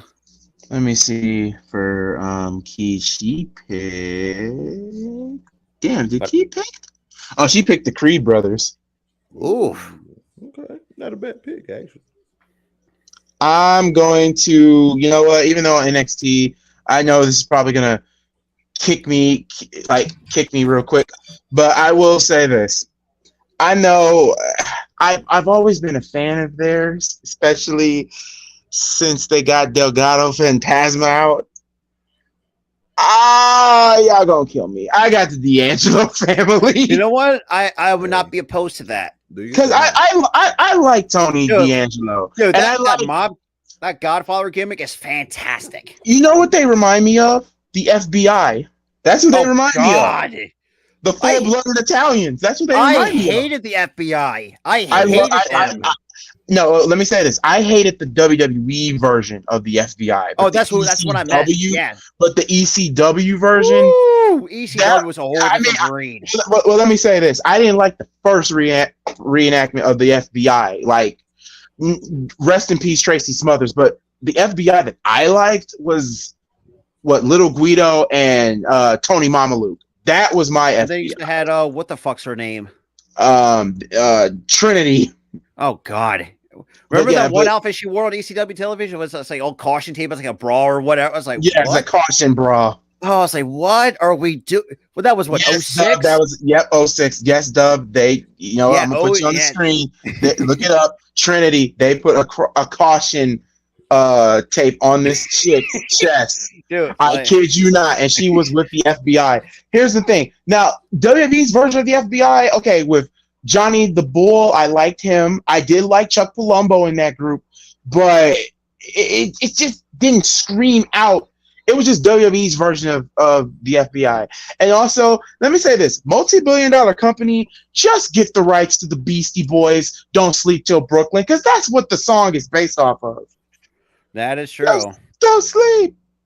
Don't sleep till Brooklyn. Come on. But yeah, so going to answer your question about how many points Marcus Smart has, he has 10 points. God damn it. How many assists? 10 points, 4 rebounds, 8 assists with 1 steal. Okay, okay, he did his thing. He did. But Malcolm Brogdon's pretty much the leading scorer off the bench. Marcus Smart. Dub is literally looking at this. literally. Chick's name Trinity, ECW. That's all you need to know. Or the worst part of it, or is they had Kelly? Oh well, Kelly being a stripper, basically. Yeah, and she was what, 19? Yeah, I was like, whoa. Yeah. God. Yeah, there's a lot of stuff that WWE in like the early mid 2000s was like, oh, you really did that. It makes you cringe just looking back at it. Now I will say this too. Let's be real. I mean, Stephanie. No. If you look, I will say this too, though. And like and Gooey can agree with me. You talking about this? Yeah. Now Stephanie. Yeah, I don't know. And here's the thing about the FBI. When was there ever a female in the FBI? But yeah, I was about to say. All they had was a 600-pound, 6'8" man named Big Sally Graciano. That is caution tape used as a bro. Yeah, I've seen that before. Stephanie. Okay, well, since we're past the tag teams now, let's get to this one here. Let's on tag team. Let's get the NXT Women's Tag Team Championships out the way. I'm gonna say this now: Fallon Henley and Kiana James. Let me say this: I did not expect them to win those belts. Yeah, neither did I. And I'm still shitty about it. And yeah, Gooey, trust me. Me and Tyler said what, or I say what, like 5 or 10 times when we did stream. Vengeance say, like, what? But then again, though, like there's also been rumors like Kata and Katana could potentially get a main roster call up to really help out that could be. There's been some rumors. Hold on, Robert. Let me stop you right there. To potentially help. Let me say this: the WWE Women's Tag Team Champions, good on paper, but the execution has been shit. Bullshit. No matter who holds those belts, they are irrelevant as shit. It doesn't matter who it is because we had Vince and creative. No. It's not really just that. You have two of them. There's one on NXT. There's one on the main roster. And the sad part is the one on NXT is more credible than the one on the main roster. Yeah, this game been over. This game was over at halftime. And because speaking of the tag team titles, because my buddy TJ Storms actually talked about this too. Like, so he did talk about this. Saying, NXT should just burn those women's tag team NXT tag team title belts. They just become irrelevant now. The women's tag team title belts, not just from the NXT standpoint, and the main roster need to fucking go. And I really the main roster is gone. Like, here's the thing: they ruined it when they stopped having it travel across all shows and let it be defended the way that Bayley and Sasha originally, like the original plan that Bayley and Sasha gave them when they first brought these titles up is basically what should have been going and still happening now. You shouldn't need two different splits of it unless you was gonna keep them and run them well. Just like now, the IC title was irrelevant for how long? Thank you, Miz. I really hate to give that man props. No. That's what I'm saying. Miz thank you, brought Miz. that jump back. Gunther is bringing that jump to another level. Yes, and I'm gonna say this too. I'm also gonna put Cody Rhodes' Intercontinental Championship reign up there too. You have because he's the one that sparked the classic back. He sparked it.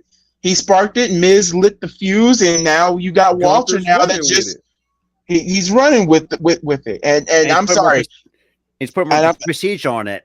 And I'm going to say this right now: the Intercontinental Championship is probably, you know what? Call it cap. The Intercontinental Championship design is probably the best looking championship in WWE right now. I don't honestly. For me, it's like a giant fucking compass. That's basically what it looks like to me. That's what's the point. I would rather have a giant international compass than having a fucking big ass W. No, you know what? Big fake ass American bird on my title. Oh yeah, the United States Championship is hot garbage. I don't care. That title, there was nothing wrong with the original belt. Why change it? In the words of Joe Budden, that's a 2-pack of ass, nigga. That shit is terrible. But I will say this too. My favorite design of the Intercontinental Championship is when Cody Rhodes brought back the old design on the white strap. Yes. Like there was nothing wrong with that. Why the hell did you fucking touch it for? But then again, though, I just don't think about it. The new Intercontinental Championship belt looks more like a World Heavyweight Champion than the actual World Heavyweight Champion it does. And it's better. It looks a better design than what Roman's holding. Yeah, like, damn. I was about to say, shoot. Matter of fact, let's all calm down for just a second. Hold on. Let's all calm down for a minute, because, yeah, let's all calm down for a minute, and that means you too. I'm gonna calm down. Yeah, look at that. Look at Roman. Okay, look at these belts. I'm sorry, I love The Rock, but there was nothing wrong with the spinner design belt. Nothing wrong with it. Or bring back the Brit. Yeah, nothing wrong with it. And then basically the Universal title was like a big strawberry shortcake. Now it's a damn big ass blueberry. It's just basically like what you take, like if you like say, look at the WWE Championship, you put it on a Word document, you copy and paste it with a different strap colors. It's basically what it is. It's the same thing with the women's titles. Like what the fuck? You know what the sad part is? The Ring of Honor World Championship looks more, God damn it, looks more beautiful than what Roman has on. Like you said, it's a plain Jane design, but I get you where you're going with. Well, we can all can back up, because that, oh Lord, y'all, did Dub climb back? Okay. Yeah. Yeah, he came down, but he's still on here. But yeah, man, what the hell? What the hell? So it makes you. Not gonna lie though, I don't really mind the NXT, but can you please get rid of the 2.0 colors from behind the plate? Because for the love of God, go back to what it originally was. What the fuck you touched it? And yes, like I said so many times before in so many podcast shows and so many pick'ems, we do love wrestling, people. We just have a funny way of showing it. Anyway, yeah. I have the tag team champions retaining for the NXT. I mean, yeah, because it's been over a month now since they won the belt. So give it about 8-9 months. That's too damn long. I mean, think about who else is better than the Gallus boys. No, it's not. Why do you want such short title reigns? No, I don't want a short title reign. I'm just not buying Kiana and yet. Oh, I'm sorry. I'm an idiot. I just realized we're on the women's tag team titles. What the fuck? Oh fuck. You're good. My brain just short circuited.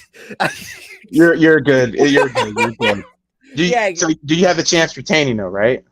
I'm having them drop them. I'm sorry. I just the way of this wherever this relationship's been going on is just fucking weird. It's kind of like an old out of a whole high school cheesy movie or cheesy high school movie. So you got Fry and Dawn winning these belts. I like what Isla Dawn and Alba Fire are bringing. Even though, granted, when me and Tyler talked about this, it's like the fact that Alba Fire couldn't beat her, even though they have a bit of a history in the NXT UK. But the fact that if you can't beat them, join them, and for some reason they become better of a dominant tag team, that women's tag team division. So that's so you got new tag team champions. For me, I think the more credible. Well, I would if you still had yeah, because I feel like you could take them more seriously than Kiana James and Fallon Henley. Now, I'm not saying that. I mean, look, I think they'd be the second credible team behind Kate and Katana, but I feel like Fire and Isla Dawn. I think they have. I don't think they've really tagged as much, but I really do think their experience can come into play. Over Fallon Henley and Kiana James, even though before they actually had a rivalry about a few months ago. So it doesn't make sense to me. So I have the champions dropping them. Okay, so new champions. I got the champions retaining because I even though I don't buy them as champions, but Sean sees something that I don't. So hey, I always said I think Shawn Michaels going to go against Sean. And I said this too. I think Shawn Michaels needs more help writing NXT. Since obviously they're having a hard time recovering from being NXT 2.0. Hell, Key even got new tag team champions too. Because I'm with you. I just can't buy. I can't buy this Henley and James as champions. That's my reason why. Now, if it was Kate and Katana, if Kate and Katana didn't drop those belts, at Vengeance, say different argument could be had. But then again, we can't change it. Why am I just now realizing that Alba Fire It's Kaylee Ray, basically. That's who she is. Why am I just now realizing this? Oh my god. It's okay. It's all right. Bad. So I feel bad as a wrestler. So Dub, are you gonna feel bad with new tag team champions, or are you gonna feel bad with the champs retaining? I'm going with Fire and Dawn. Ooh. Okay, so I'm the only one that's going with the tag team champions retaining, and I am. Come on, If man. I'm wrong, I'm wrong. If I'm wrong, I'm wrong. If I'm right, damn. All right, now let's talk about. Boy, not you down 50 and you talking crazy. Oh Lord. Let's talk about the fatal 5-way match for the NXT North American Championship as West. This one, I know. I want to say this too. This one's a bit of a tough one because we started where the discussion with this because there's some women in this fatal 5-way NXT Women's Championship ladder match you can make an argument for. Zoe Stark, Tiffany Stratton, Indy Hartwell, and Gigi Dolan. You know what the funny thing is, Robert? I didn't even mention that match. I was talking about the one for the NXT North American Championship. Yeah, your brain is fried. Yeah, it's fine. But you know what? Let's talk about that. Let's finish with I want to say this too. I've been drinking a lot. That's why I've been at Tyler's place drinking. Had more than one too few many. So that's why my brain's been kind of fried. Because that's two 5-way matches that we have on the card. Okay. You might well hit the joint. Oh shoot! Matter of fact, let's talk with the ladder. Let's just get the women out the way. So, Roxanne Perez defends the belt against Zoe Starks, Gigi, Tiffany, Valkyrie, and Indy Hartwell. I'm gonna say this too. I'm gonna say it. I only got two. Oh wait, speaking of money, either Roxanne Perez is retaining or give it to Tiffany Stratton because you don't like Zoe. I love Zoe. I do love Zoe. If you're gonna let Zoe win this belt, I'm not gonna be opposed to that. I'm not gonna be opposed to it. So that means, yeah, Zoe is the one that took out Nikita. Has to. Yeah, people forgot about it. People forgot about Nikita. Yeah, it feels like Nikita has become Giannis. What did Giannis do? He just sold me. Oh no. How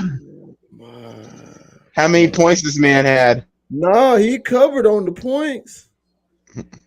Rebound? Scratch that. No, he didn't cover on the points. How many points did he score? Not enough. Hold on. I mean, I kind of need to know because my opponent this week in fantasy has Giannis. Give me a second. He has 24. All right, Giannis has 24, and I needed. Think about it. You have Chris Middleton, who has 13, 5, and 4. Brooke Lopez has 8 points, 5 rebounds. Grayson Allen, 3 points, 1 rebound. Drew Holiday, 6 points, 6 rebounds, 4 assists after having a 50-plus point game in his last game. I took the over on Drew Holiday, which was 17.5. I took the over on Giannis, which was 31.5. This is the Boston Celtics and the Milwaukee Bucks. The playoffs is around the corner. I expected better. And now I'm shitty right now because I'm shitty because I also had Giannis for 10 rebounds. This man got 7. Bro, I'm shitty right now. Jaylen Brown hit. Yeah, they need to be getting into it. Oh God! You talking noise and you down 40-something, bro. Look, and I took. You need to talk to Marquise on that one. I took Jaylen Brown for the 20-piece. My boy dropped 30. I took the over on Jason Tatum. It was 20. It was basically 30 points. He dropped 40. Stop playing, bro. Milwaukee, what is going on? Hey man, we got a coworker. You need to talk to him about that. I'm about to text that man, tell him his team trash. Oh God. But anyway, Robert, who do you have? Have for this ladder match for the women? Well, I would love for Roxanne to retain, but at the same time, I think this is a perfect opportunity for her to drop it. And the question is, who's going to be? So for me, I'm with on 3 actually. It could be Zoe Stark for me because I think she's been. This is low. I think she's well ready to win the damn thing. $30. Tiffany Stratton's another one, and Indy Hartwell. Because, like I said, I think as much as I know people want to see Gigi, I don't think Gigi's ready just yet. And same with Lyra Valkyria. Now, I want to say Tiffany Stratton for me because because knowing that she's been wrestling a lot more, she's got a lot more momentum going into this match than say like a Zoe Stark and the freaking Tiffany Epiphany. That God, what the fuck? I'm sorry, I just rolled on the floor. I just had a Tiffany Epiphany. What? What? That sound like some Mean Girls type shit. Pretty much. That's basically what her gimmick is. She's a mean girl. No cap. No Girl cap. at NXT right now, her gimmick is basically Mean Girls. Then again, you just got Chelsea Green as a Karen, so I mean, anything's possible. Oh my God, I love it. I want to talk to your manager. I'm like, oh God. No, I dig it. I just find it hilarious as hell. Yeah, because these Karens need to understand that that's what they sound like. Yes. Yeah, good point. But still, it's still hilarious nonetheless. Oh yeah, it's hilarious. So Doug, who do you got? Because I think because me and Glue have Tiffany Stratton to win the thing. I haven't said Tiffany yet. I was thinking about Tiffany, but who? Am I the one that just picked Tiffany, or was it Key? Key got Tiffany. Okay, so it's me and Key got Tiffany. Key got Tiffany. Doug, who you say? You got Zoe? I want to go with Zoe. I'm gonna go with Roxanne. Roxanne. And you know what? It's so funny because there's 4 women on here who can win this damn thing, and 2 shouldn't even be on here. But who do you think who's that 4 women? 4 women: Zoe, Tiffany, Indy, and Roxanne. And Roxanne, after her passing out and whatnot, I still gotta go with Roxanne. That ain't nothing but a replay of Shawn Michaels. Yeah, from 1995. Yeah, that girl ain't passed out for real. And also, guess who is still TNT champ? Guess who's still not over to me? I'm sorry. Bro, Stop, bro. The fact my man had to... Nah, get that man in prop, bro. Nah, he won the title. Oh, I know you're talking about. You wanted to see more development. Nah, bro, I don't want to hear that. Powerhouse John. He didn't win it on his own. Didn't win it on his own, though. You said you wanted development. He's giving you development. I don't want to hear that, bro. Well, the one thing I will give him, the TMZ parody, I'll give him that. That shit is kind of funny. Oh yeah. Yeah, I'm saying you said you wanted some development. He's giving you development, bro. I just didn't like the way how he won the belt. Should have won it clean. That's how I feel. Yeah, that's because that's what kind of took having QT Marshall over there just literally took the moment away from me. I was like, God damn it, he went on his own. But then next week the TMZ thing happened, and I was like, okay, all right, fine, all right, AEW, I see what you got. Give it. I see what you got. Give it. Because I'm with Bully on this one because I feel like Powerhouse House, for me, I thought he was more than ready to win the TNT title. Now, granted, my only nitpick was there's a plain fucking hot potato with the goddamn thing. It's like it's so not funny. Yeah, Darby, then Joe, then back to Darby, back to Joe, and Wardlow for a short period of time. Like, just let Hobbs run the damn thing for about what? And see, 6 months. I say give it 8 months at the most. Because I mean, look. No, see, that's what I'm saying. Like from a talent perspective, from a talent perspective, he's not that bad in the ring. I really like what he brings. His character though doesn't sit well with me. He doesn't, because if you look when he comes out each and every week on whatever's either Rampage or Dark, there's no crowd reaction. And that's concerning. Yeah, that's another thing too. Yeah, there's no crowd reaction. That's what I've been trying to tell you, Juice. His character stinks. That's what I'm saying. He got to know what I'm saying. I'm gonna give it He a got to work on chance. his skills. And I would say this too. This might rumble some feathers. I think it also stems to the fact that being in Team Taz kind of ruins everything for him. That's how I felt about it. Yeah, because he was in a group with a dude that was overly charismatic, Ricky Starks. And then also Hook. And then Hook out of nowhere.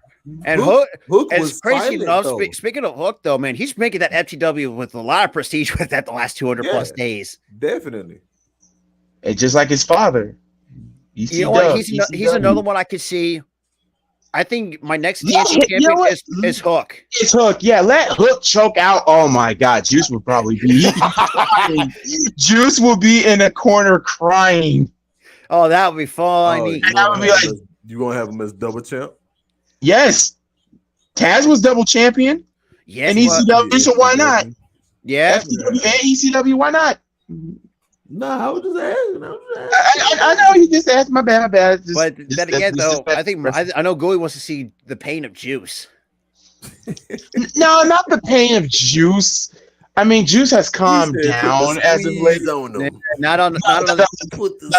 Robert, there's one guy I want to see have pain, and that's Mitch, because this whole thing with Orange Cassidy. Oh yeah, he wants his older brother to fail. Stop it. I'm gonna buy an Orange Cassidy action figure and I'm going to send it to him. Say, this is from your older brother. I don't have it anymore. Here. Well, I'm going to say this too, though, before we go any further. But who do you think should take it off him? Because for me, I think it should be Ricky Starks. Easy for me. Ricky Starks is. Or do you have Ricky Starks as the TNT champion? Like, where do you go for with? I say have Hook be double champion. Ricky Starks can take the belt off of Orange Cassidy. Go back to being a heel.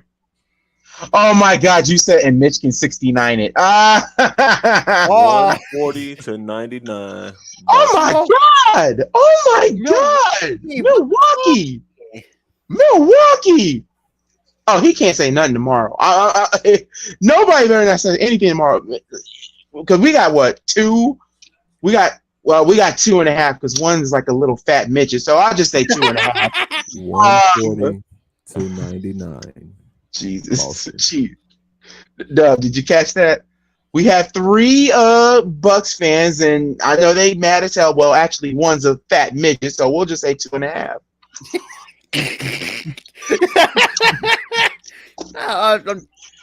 What the fuck, Milwaukee?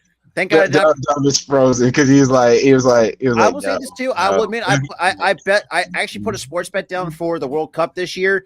I picked the wrong fucking team. I put the bet down on England over France. And I picked.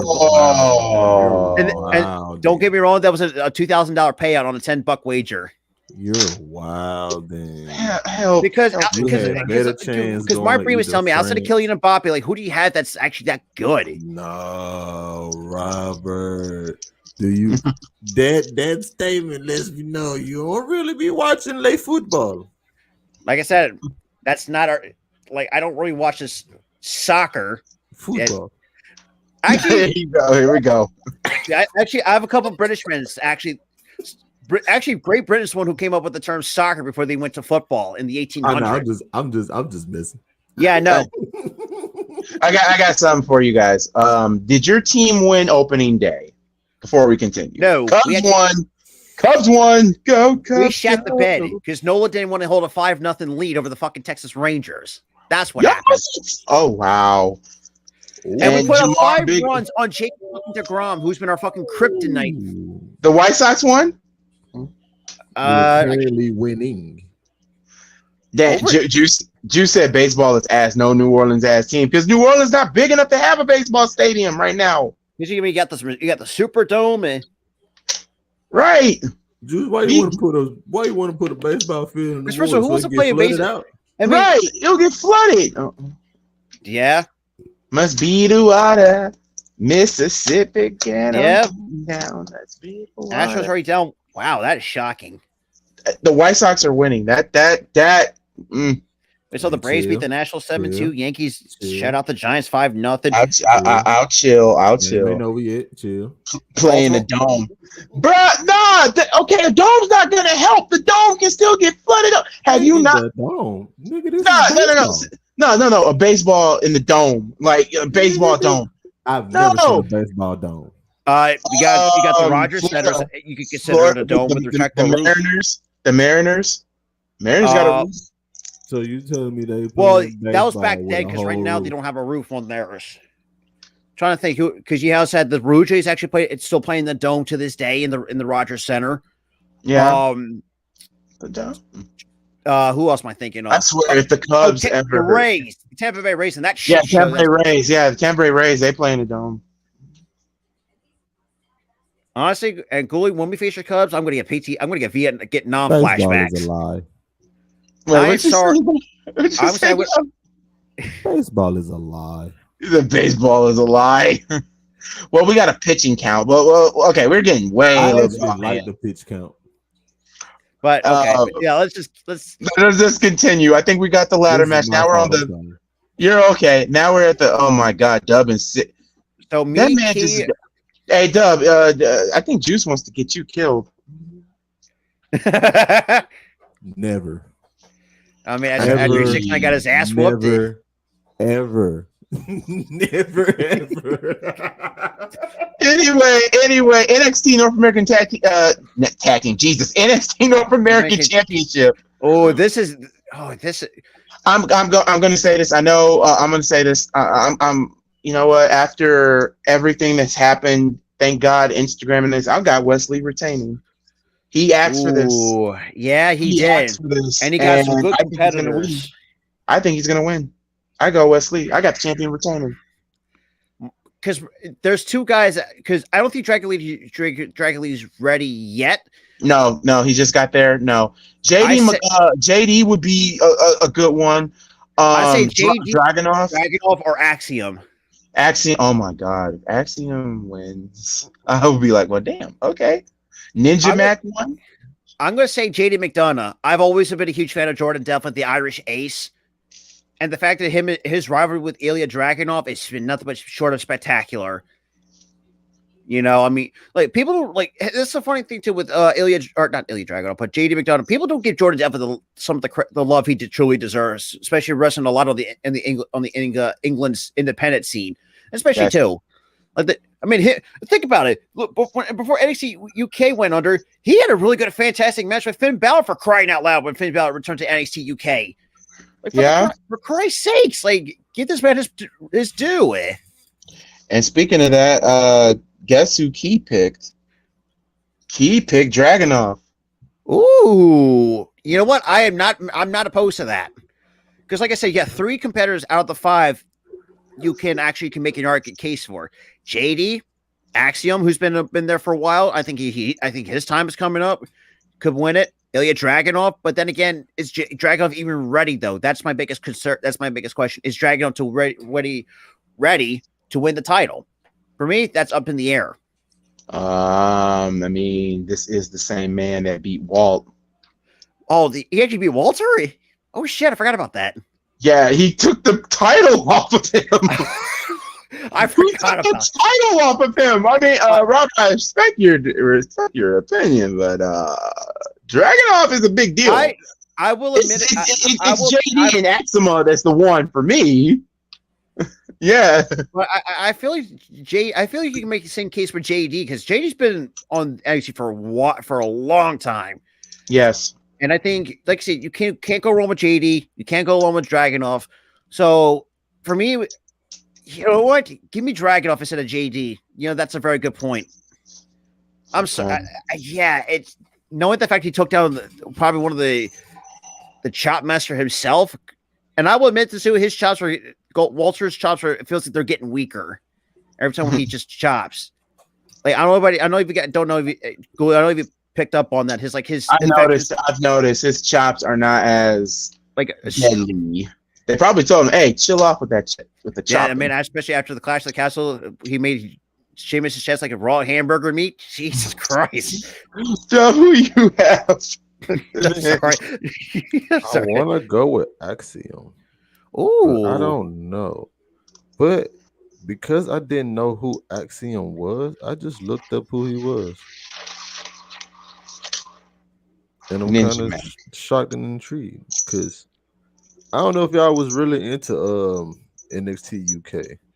It was good though for what it was. I'll give it that. It's a kid's gimmick. Yeah, I didn't know that. I literally just found it out. They need to fire that Velveteen Dream MF or who that is. Wait, Who the hell are you talking What about now? happened? No, there is literally a fat. Well, I'm not gonna call him fat. It's just a big boned Velveteen Dream. I Yeah. know who you're talking about. Oh, no, no, bro rock. Are you No. talking about Javier Let him Bernal? rock. No, let Yeah, him rock. If you let Velveteen Dream rock, let him rock. Who that? Because the one Let that him comes to cook. mind, Let him Javier cook. Bernal's the first one that comes to mind to me.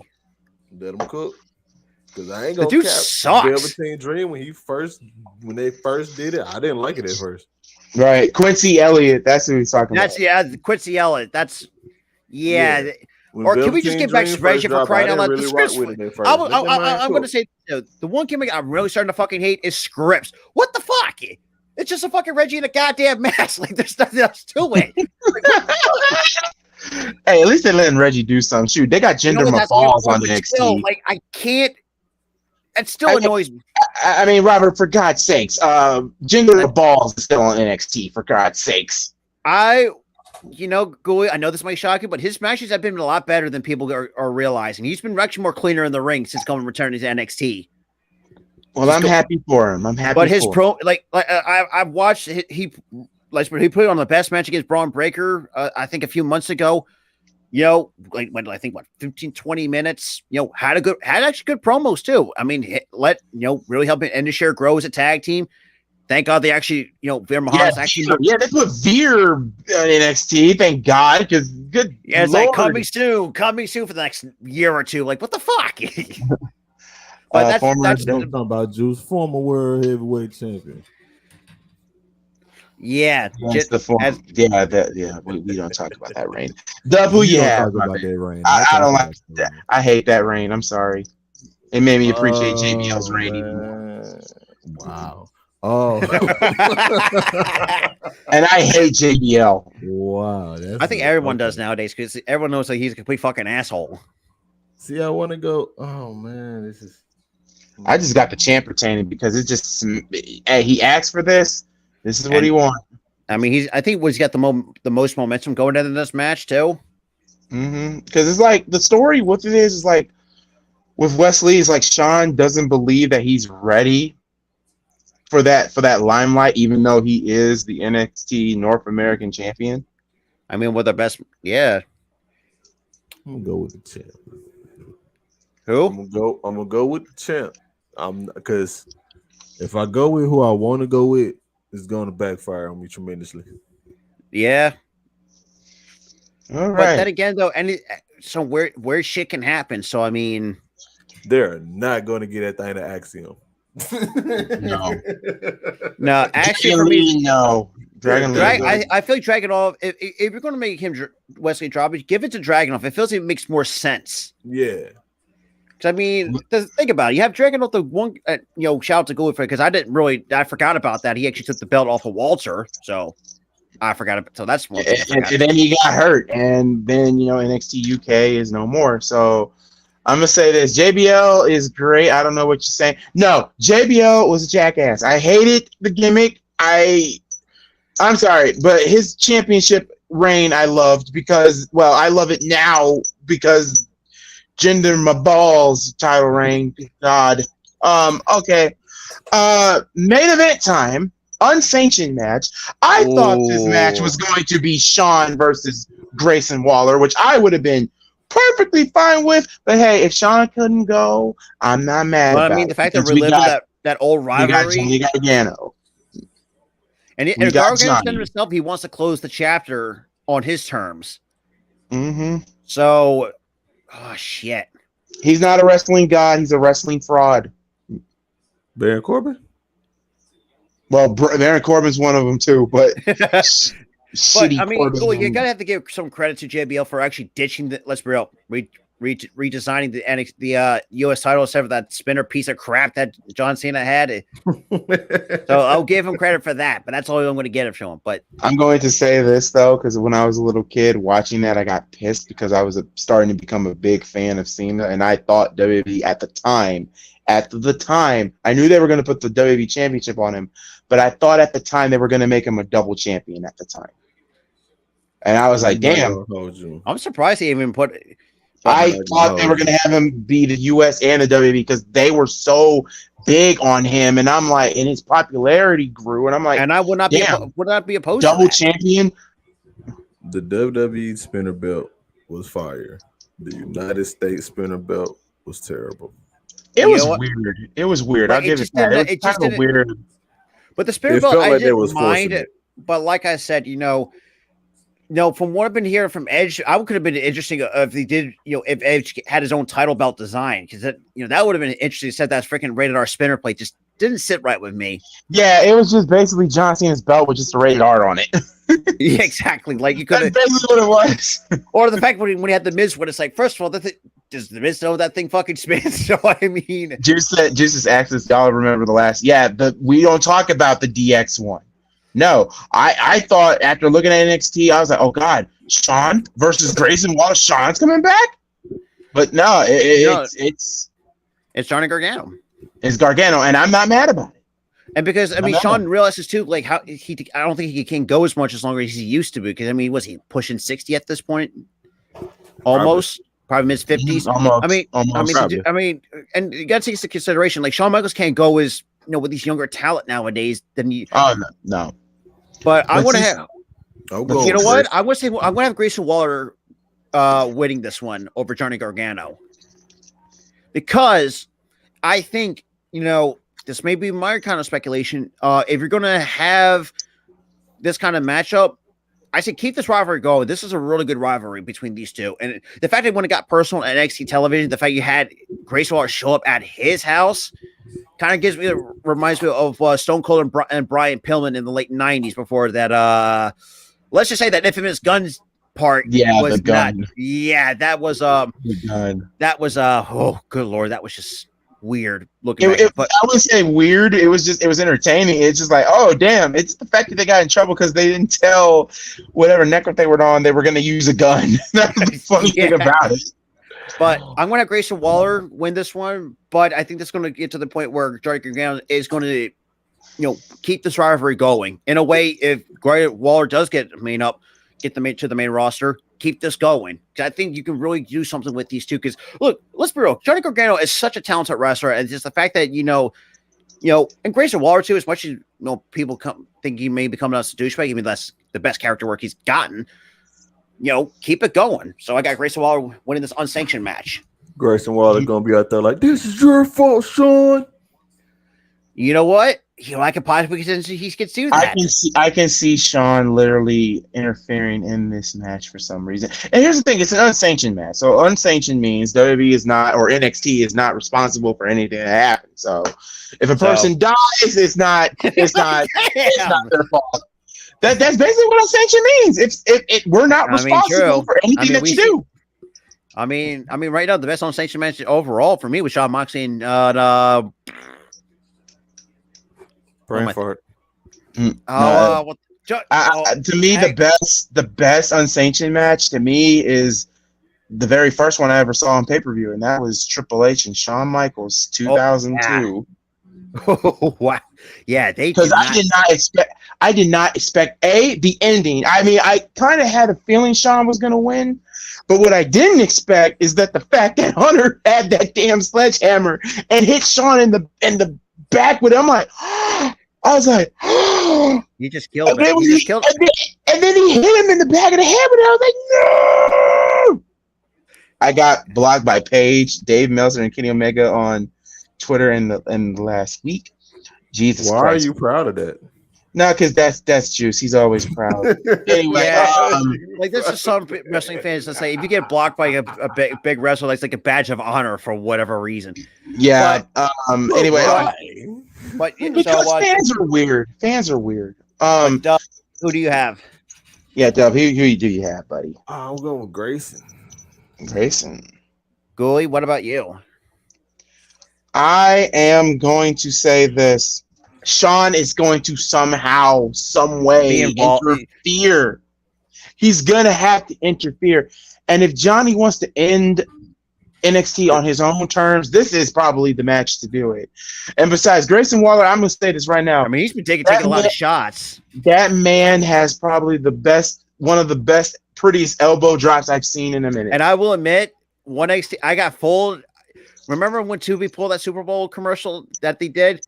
I got fooled by Grayson Waller for the Peacock thing. So you son of a bitch.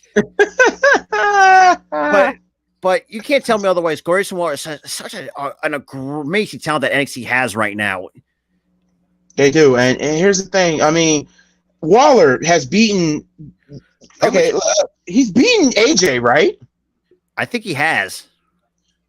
We got a lot of momentum right now. He does. Also, if you're gonna have my bad, if you're gonna take the North American Championship, I think Grayson should be next to get that. Yeah. You know what? Facts. I am not opposed to that. Facts. Because I don't think he's held it before, hasn't he? I could be wrong. No, I don't think he has. I don't think so. I think he's. You know what? If Wesley decides to retain, give it to Grayson Waller, hands down. And then you can have because Sean is. It's just Sean. Because I'm telling you, somewhere down the road, I'm gonna say SummerSlam weekend. Somewhere down the road, we're gonna get Sean versus Grayson. You know what? I can definitely see that for sure.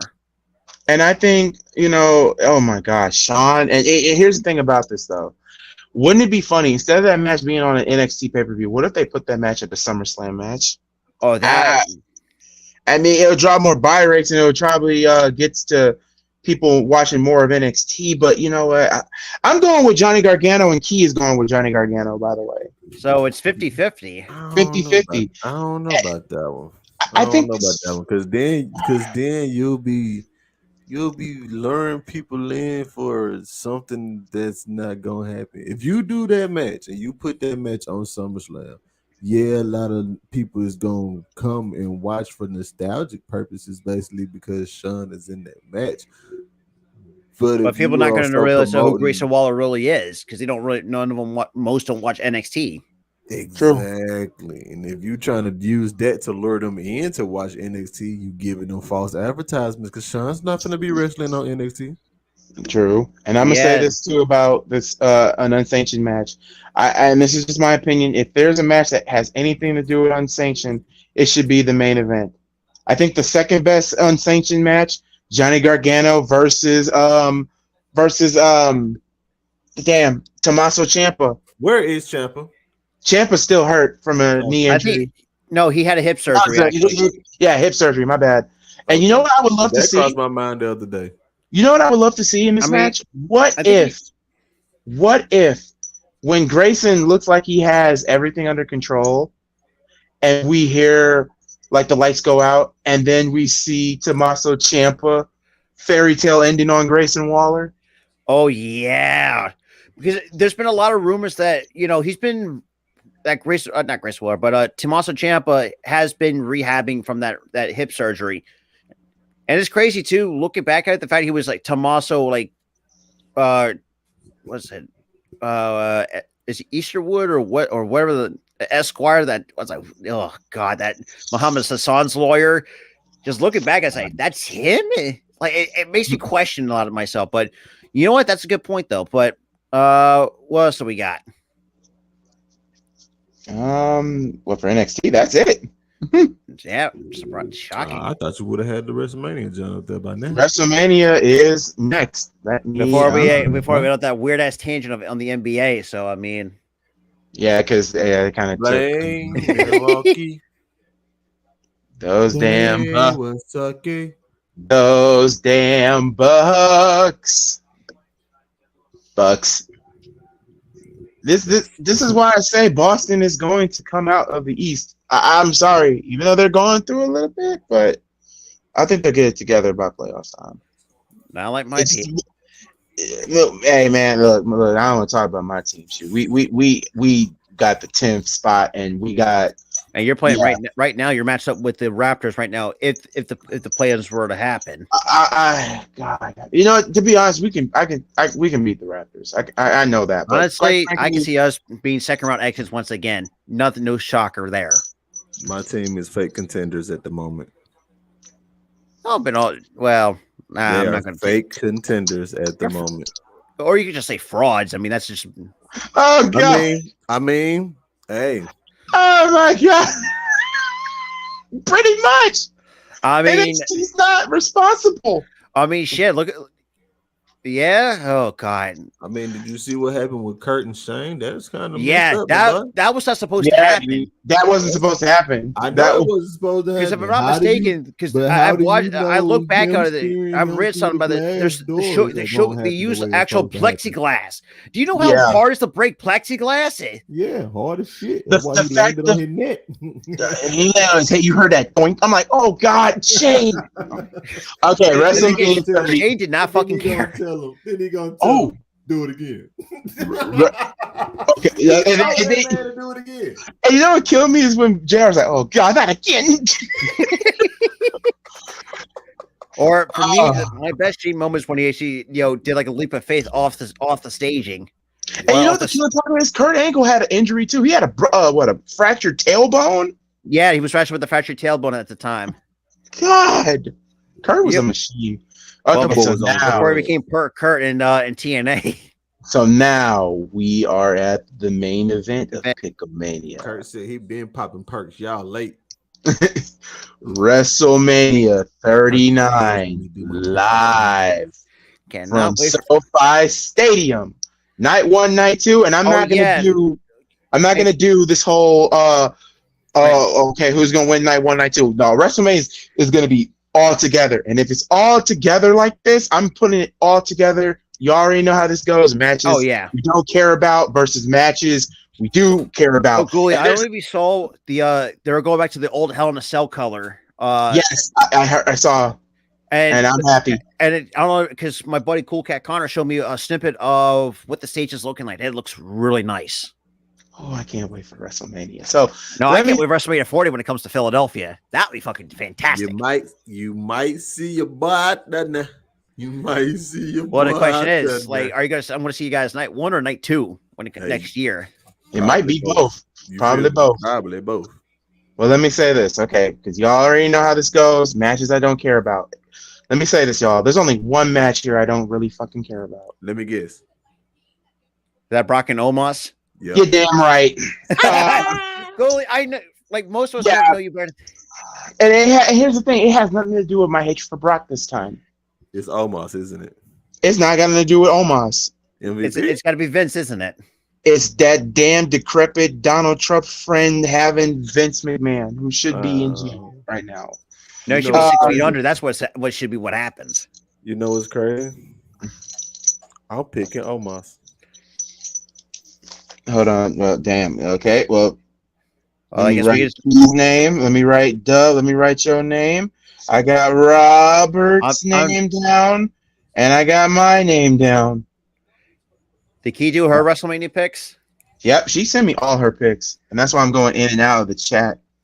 So for me, so are we starting from night 2, from match 6? All WrestleMania. When it comes to all WrestleMania, I'm doing matches. I know that. But are we doing from night 2 to the top, all straight through? Not really. We're just doing random. Just putting all at random. Well, I guess I'll take Brock Lesnar over Omos. She picked Brock. He picked Brock. Because the thing is, too, Omos doesn't really give as much. The dude's a bumbling green giant. No one gives a flying fuck about him. The only action he gets is just Vince didn't build nothing with him, and nobody knows who the fuck this man is. Like, there's this is what I was. That's what I'm saying. Vince didn't build nothing. He didn't give you nothing. That kind of proves Goalie's point that, and most of everybody who thought of Vince, the dude is it's been out of touch for years. Yeah, that's why I'm going with the big man, because it's so sad. Big man in the big chair. And this it is his is first WrestleMania. And it's sad you had And MVP you with them don't too. think that he's gonna hit people with shock and awe? wait, is this his first WrestleMania? I think this is Hunter's first WrestleMania. Oh, That he's Hunter. doing himself. Hunter. I thought you meant Omos. I'm like, wait, what? No. I thought Hunter's doing first night 1. No, this is Hunter. He's staying night 1 and night 2. This is all Hunter's. This is Hunter's first ever WrestleMania that he booked with his storyline. So that's where Dub is coming from. I just got confused because I thought he was talking That's about. what I thought, because I thought What? I thought Hunter was doing night 1 and Vince night 2. No, this is Hunter all the way through. Okay, all right. Okay, now I'm starting to That makes sense. Well, where does this goes to me? I hate Brock Lesnar. I love Omos. I mean, you got to love go to MVP. And Brock Lesnar is the only one that's over right now between the two. And the sad part is Brock has been getting on in every single rivalry that he's been in. And let me say this.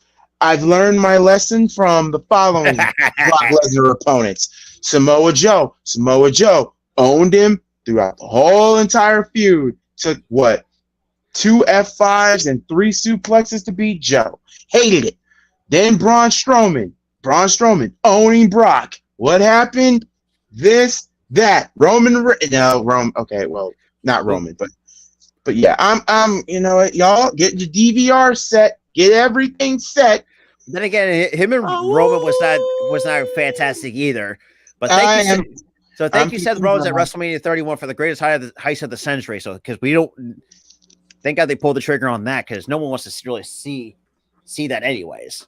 Dub is the only lone wolf. I'm picking Brock. Yes, people screenshot it, say holy shit, whatever. Mount Gooley has finally picked Brock Lesnar and a freaking pick him. Oh my God, it's raining like cats and dogs. It's hell outside. It's Armageddon. Fuck me. This ain't the first time he picked Brock. Oh, that's another thing too. Chaos Ray brought up a good point. Like, this is the first WrestleMania that Bobby Lashley's not even on the card. Honestly, though, I mean, if you could, like, to be quite honest, though, I think night 2, if you want to replace that Brock and Omos match, it should have been Bobby Lashley LA Knight, hands down for me. And you know what the funny thing about this is? They really changed up the card, because the main event for night 1, because remember, the fans were bitching up a storm about Charlotte and Rhea Ripley. Yeah, because of the backstage thinking. It's not the main event now. So the main event is Austin Theory versus John Cena. And that is the... Fuck all y'all. Yeah, I do not have issues with that. I do. I wanted it to be Rhea and Charlotte. Well, the thing is too, I've been reading a lot into this, because we know that Charlotte, most of us hate Charlotte for what from a character's perspective, and the fact that she's a huge backstage politic. Because remember when she got stumped from her first, and when she missed out on her first WrestleMania, like, that did sit well with her, and she tried to find a way to, because right now, because the rumor main event was the tag team title match with the Usos, with Kevin Owens and Sami Zayn. Charlotte did not like that. And Charlotte tried to find a way to backstage politic her way to get that off the main event and have her and Rhea main event. And I don't think Hunter was having none of that. Because think about it. Because, Vince will say yes to fucking anything. Do you agree with me on that one? Because Vince will say yes to fucking anything. But hold up. Hear me out on this, though. Let me hear Doug. Hear me out on this, though. WrestleMania is a 2-night event now, right? Yes. You have the men's Royal Rumble, right? What's the main event of night 2? Cody versus Roman. Why? Cody won the men's Royal Rumble. Therefore, I feel like the main event of night 1 should be Rhea and Charlotte. Why? Rhea won the women's Royal Rumble, and they said they main event WrestleMania. That is true, but you have to take into consideration that both the booking between Charlotte and Rhea and Cody and Roman was been piss poor. Yeah, because we don't care about the build-up there. What we care about is the crescendo. As long as we get them winning at the end of the night, everybody go home happy. That is true. Now, why would you want to pop your load with Charlotte and Rhea before That's the a huge end pause of the there, Dub. Because this is a huge thing. Why? Those two matches are the biggest matches on this card. I don't care what nobody say because everybody wants to see Rhea be champion and Cody be champion. Well, I think everyone wants to see that match, Charlotte and Rhea, because they just want to see Rhea whip the fucking crap out of Charlotte in 60. And I've said this before because Juice says Bray needs to be fired. No, Bray doesn't need to be fired. I love Jim Cornette, but like I said, an old man that just doesn't understand. This is what Dave Meltzer be talking about, and Dave Meltzer's out of touch too. Oh, Dave is out of touch. Like, oh my God, Vince Russo's out of touch. I mean, Vince Russo's been out of touch for over 20 years. What are you talking about? Vince Russo been out of touch since he was conceived. Okay. So if you're not gonna put Charlotte and Rhea at the end of night one, and instead you're gonna put Austin Theory and John Cena. Well, guys, it's been the most talk because the crowd is gonna pop more for Rhea becoming champion than they're gonna care about John Cena and Austin Theory. Well, because there's been a lot of talks that this could be John Cena's final match in the company. And I think why not have? I don't give a shit. Put him in the middle of the fucking card. If you told me I'm main eventing WrestleMania, eat my dick. I don't care who else you come up with on this match, cuz I won the fucking Royal Rumble. It states that I am going to main event. Why am I not main event? Just ask the question. Let me say this. I agree with both arguments. I do agree with Robert because, hey, the whole Charlotte is a backstage politic. She is. And see, I'm not speaking on behalf of Charlotte. No, that's been on behalf of Rhea. But hold on, Dub. Let me say this. And I agree with Dub. Rhea Ripley should be main eventing night one. I get the fans' frustration. I know. We all hate Charlotte. I get it. But Rhea won the damn thing. All we care about is Rhea winning the thing for them to make up for the bullshit that they pulled 3 years ago. That's what this is about. This is what the fans are still have a sour taste in their mouth. Let me say this. When it comes to Charlotte and WrestleMania, fans still have a sour taste in their mouths for 2 matches of Charlotte at WrestleMania. The first one, her beating Asuka. Number 2 was Rhea. And number 2, Rhea. Those are the biggest 2 things, the biggest 2 matches in Charlotte's career where she will never, ever recover from because the fans are so bloodthirsty, so evil, so maddening. And yes, I am one of them. But at the same time, I have to give respect where respect is due. I hate Charlotte, but I can respect what she's done. But at the same time, she doesn't need a title anymore. She doesn't need a title anymore. And hell, let me ask you this, though, because if you look at those 2, Asuka's never recovered. Neither has Rhea before she joined the Judgment Day. Because remember, Edge is the one who revived her career before she became. Yeah, because her Raw Women's title run was dry. It was dry as sand. And let me say this: it sent a lot of 100 texts. Ain't got no response. I feel like chucking it against the wall because the fans don't care at all. My title reign is dry. Oh, my title's dry. Oh yeah, but then again, I do get it though from Dub's side of things. Even though before he said eat a dick, I just what the fuck. I would like to see Jay White. Ooh, you know what? Jay White. That's been a lot of talks. Like Jay White has been in talks with both WWE and AEW after his lose Japan match. I think it's better in the comments that asks, do we believe that he's gonna show up at WrestleMania or the night after? I doubt it. I think he may go to AEW. Hey, but if he does pop up in WWE, do it on Monday Night Raw after the whole. My God, the whole. Do it at Raw after Mania. Just get off Jim Cornette's dick, please.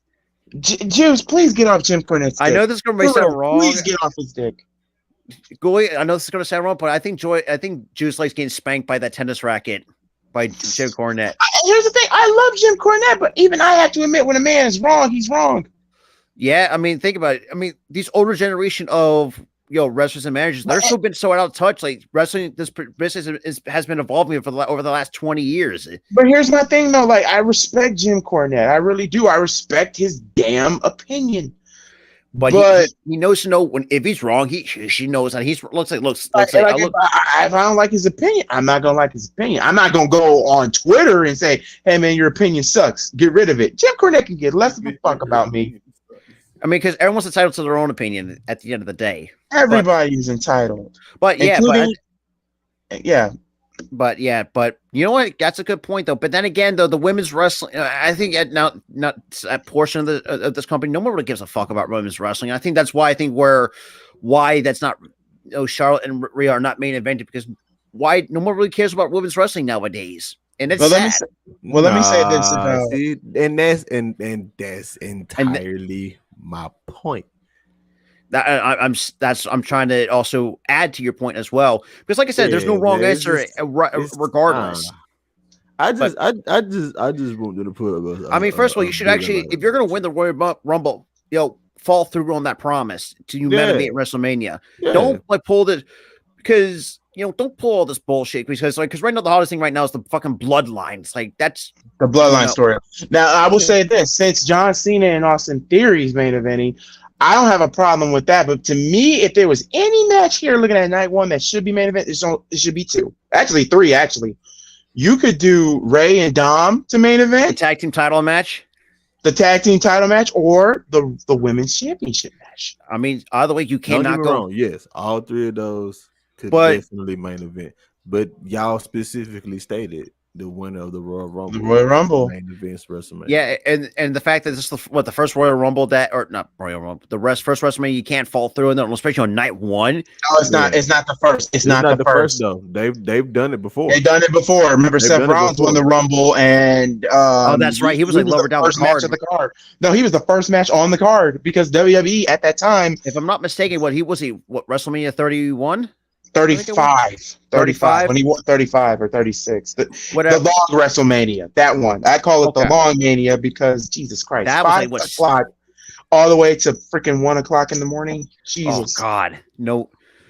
But regardless, I lost where we're at right now. Because before we haven't got to the matches yet. We only got to one. Got all that eat my dick rant. Okay, well, another match. Okay, now let's get the showcase matches out the way, and that's the Fatal 4-Way. I'm gonna go with the women now. The Fatal 4-Way WrestleMania showcase. Team Karen of Sonya Deville and Chelsea Green, Ronda Rousey and Shayna Baszler, Natty and Shotzi, and Liv Morgan and Raquel. Let me tell you right now, the following people ain't winning. Natty and Shotzi, they're not winning. And it's sad. I think Shotzi needs to ask her for a raise at this point, because she's way too talented to be fucking misused like this. That's just me. But thanks. I see Natty and Shotzi, Chelsea Green, and Sonya Deville. Those are my two that are not with. I guess you could make the same argument with Ronda and Shayna Baszler, but then again, Ronda is holding back Shayna Baszler to her fullest potential. And also, too, Ronda's, what she said about the whole feud that she had with Liv and how they effed that up, and not to mention her contract's up after SummerSlam. So yeah, and then also Liv Morgan and Raquel. I'm gonna say this right now. Give it a Liv and Raquel for me. You got Liv and Raquel, because I mean, Raquel for me, yes, I mean, I like this kind of dynamic relationship that Liv and Raquel have. I think they're very entertaining. It's just I can't. I know I just don't like seeing Ronda Rousey on my screen. Neither does Natalya, because her voice sounds like it's like nails on a chalkboard to me. And with Sonya Deville and all the shit she's gone through the last handful of years, I mean, especially that gun possession charge, even though kind of her fault. That wasn't on her. Because me and Tara talked about this, because this all stemmed to the fact that, let's be real, and I could see why she had it for a reason, because let's be real, especially that soccer situation. I could imagine she wanted that, but Chelsea Green, she has really not shown to me what she was in Impact, and it's sad to be for what it is. And Shayna Baszler, what could be one of my top potential women's champions, but get held back by Ronda Rousey. I just cannot trust that. because I feel like you said, Gooley, I think Ronda Rousey brings down value of certain women in that division. And the funny thing about this is, like, Ronda Rousey is literally. I gotta give Ronda credit. I thought she would go off because she's not in a bigger setting, but team player. I mean, you're in a showcase match that just got put together. So, And Dub, that who you is have? shocking. So, Sorry, I'm trying to want to read go keys. Ronda and Shayna. Like in my brain, that makes sense. But living Raquel, Key is going with Chelsea and Sonya. Le Karen, ooh, the Lake Karens. La Karen. If the Lake Karens win, damn it, put the belts on them. Put the fucking belt on them. I would love to see Karens winning a tag team titles. That'd probably be the most entertaining thing since the iconic. Yeah, good point. Man, they were the best ones. They were the best tag team champions. They were the best tag team champions. It's so sad that we'll never get to see the Iconics versus Lay Cool. It's Damn so sad we probably won't see the Iconics, period. Yeah. I think they're both pregnant, I believe? Cassie is. Yeah. Okay. And she's getting close too. So Dub, who you got, my man? Ronda and Shayna. Ronda and God. Shayna. I just want badass Shayna back. You know what? I can't disagree with that because I feel like Ronda, like I said, and kind of proves my point. Ronda is holding back that killer instinct well, I mean, even though Shayna does have that killer instinct, but her value, so to speak, in the ring. See, I'm hoping that Shayna can bring that out of Ronda. That's wishful thinking. I know, but It's wishful thinking, damn it, but let me dream. You guys will not believe on who I picked. You guys will not believe who I just picked. oh god, let me guess, Natty and Shotzi. I would love for Natty and Shotzi to win because I love Natty and her little cat suits and whatnot. But no, Who you pick? I'm going with the Karens Wow, because they've been the more entertaining. you know what that is? And they've been entertaining. I hate Karens with much because I had to deal with a Darren earlier when I went to Walmart. Because Honestly, they kind of give me the iconics type of vibe of what they're in terms of the entertainment value. That's where they get. So let's move on before we stick to this match any longer. Damage Control versus Trish, Lita, and Becky. I'm going to tell you right now, I'm going Damage Control, and I'm going to tell you right now, if Damage Control loses, break them up. I was just thinking the same thing. Break them up. And I'm going to say this too. There's been a rumor that Trish Stratus will go heel and turn on Becky Lynch. So apparently we're going to get Trish versus Becky at SummerSlam. I was about to say that, and I was also about to say I was just thinking the exact same fucking thing. So I'm going to take Damage Control. And also, I will think too, there's going to be a bit of a slight heel turn, but it's a bit of a tease with Trish Stratus and kind of like, I would say kind of abandon their team a little bit. And I don't think Becky will go backstage, will confront her and ask her, why the hell did you abandon us? And I think that's where you should pull the heel turn there and let them go at SummerSlam. Because and here's the thing: next night, let the Karens beat Lita and Becky. Facts. Please do that so I can laugh. Oh yeah. Who you got? For what? Damage Control or Trish, Lita, and Becky. Chat, y'all see he don't listen to me. I told that man that. All right, bro. I'm sorry, I couldn't hear you, bro. I'm going with Damage Control. I think it's all Damage Control. Well, the key. Well, we gotta see Keys first. So give me a second. Popping in and out of this thing. She got Trish, Lita, and Becky. Woo! So Keith's the only lone. I think Keith's the only lone wolf on this one. Yep, the only one. Okay. So I'm gonna call it Shovel, Team Shovel versus Team Damage Control. Oh. Now, the reason why I say Team Shovel is because damn hurt business. The reason why I say if Damage Control loses, I can see them doing the same thing with Sasha and Naomi and leave it. Dude, this has been building up since SummerSlam. Nick, okay, people say, oh, but Damage Control, they won the tag team titles. Yeah, and how long did they hold them? Okay. Yeah, there have been no zero defenses from them anyways, or maybe Christ. 1 or 2 at the most. And then they didn't want to pull the trigger on giving Bailey the championship and letting all 3 run crazy. Well, so glad that Naomi and Sasha are gone. I mean, because they deserve better than what this company is. No, because Juice hates. Why? Juice doesn't fucking care. The dudes are fucking like pretty black girls. Yeah, I mean, you don't like beautiful black women. No, that's prestige. You don't like all that ass you saw. Really? Come on, man. Can't go over the long ass nigga look like he's well, I know I know this is gonna make it left, but I have a girl that's can't go with little chocolates, but I mean it falls out the same. Once you go black, you'll never go back. Sasha has a weird nose. Oh my god. Get what though? Her neck long. You ain't got no titties. And Naomi blocked me on Twitter because you were probably acting like an ass. I probably would block you too if you were acting like an ass. It's better. Anyway, next match. Another match that was kind of pulled together. Men's WrestleMania showcase for night 1. Braun and Ricochet versus the Street Profits versus Alpha Academy versus the Viking Raiders. I'm gonna tell you right now, Alpha Academy to me is out the question because this whole Otis thing. yeah. Give me the Viking Raiders. So Viking Raiders, because the way that I see it, because I think of how much Montez Ford has become better.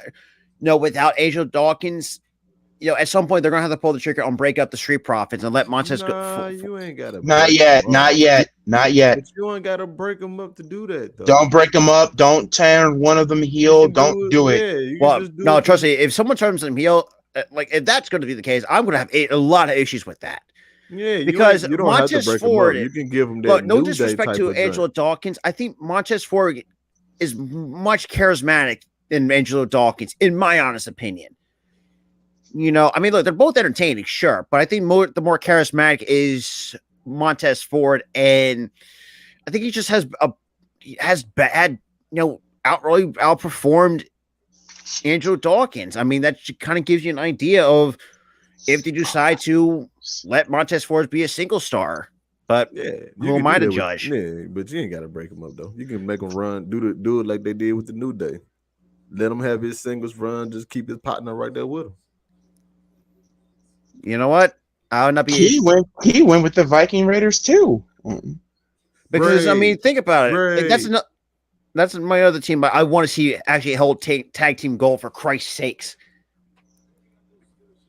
I really want to pick the Street Profits because they got a lot of momentum. But you know what? Do they? They do. They on Raw. They do. Way? I mean, on what happened on Monday Night Raw, what happened SmackDown, but you know what? They kept winning matches, and they kept getting over with the crowd and the promos and this typical Street Profits. But you know what? Man, last match I seen that long. But they was single matches, so I don't know. I'm gonna go with the Viking Raiders. I'm gonna join. I mean, because Sarah Logan's done fucking her. This is best work from best work ever. Best work. I mean, she dude. You can't tell me otherwise. But then again, though, I can understand why she doesn't want to, get back in the ring. Because I mean, the fact that she had a kid last year, I think it was. Yeah. But I get that though, I mean, because I know she doesn't want to, was it risking of getting hurt or something like that? I don't know exactly what. I don't think she's really officially said that she's done with in-ring competition, or I could be wrong. Yeah, Otis, I agree. Key, can you come up here? Are you still busy, or because we're on WrestleMania now? Profits are going to break up. She said Otis and we're going to break up. And trust me, I texted Key about Dub going on Eat My Dick rant. Oh, God.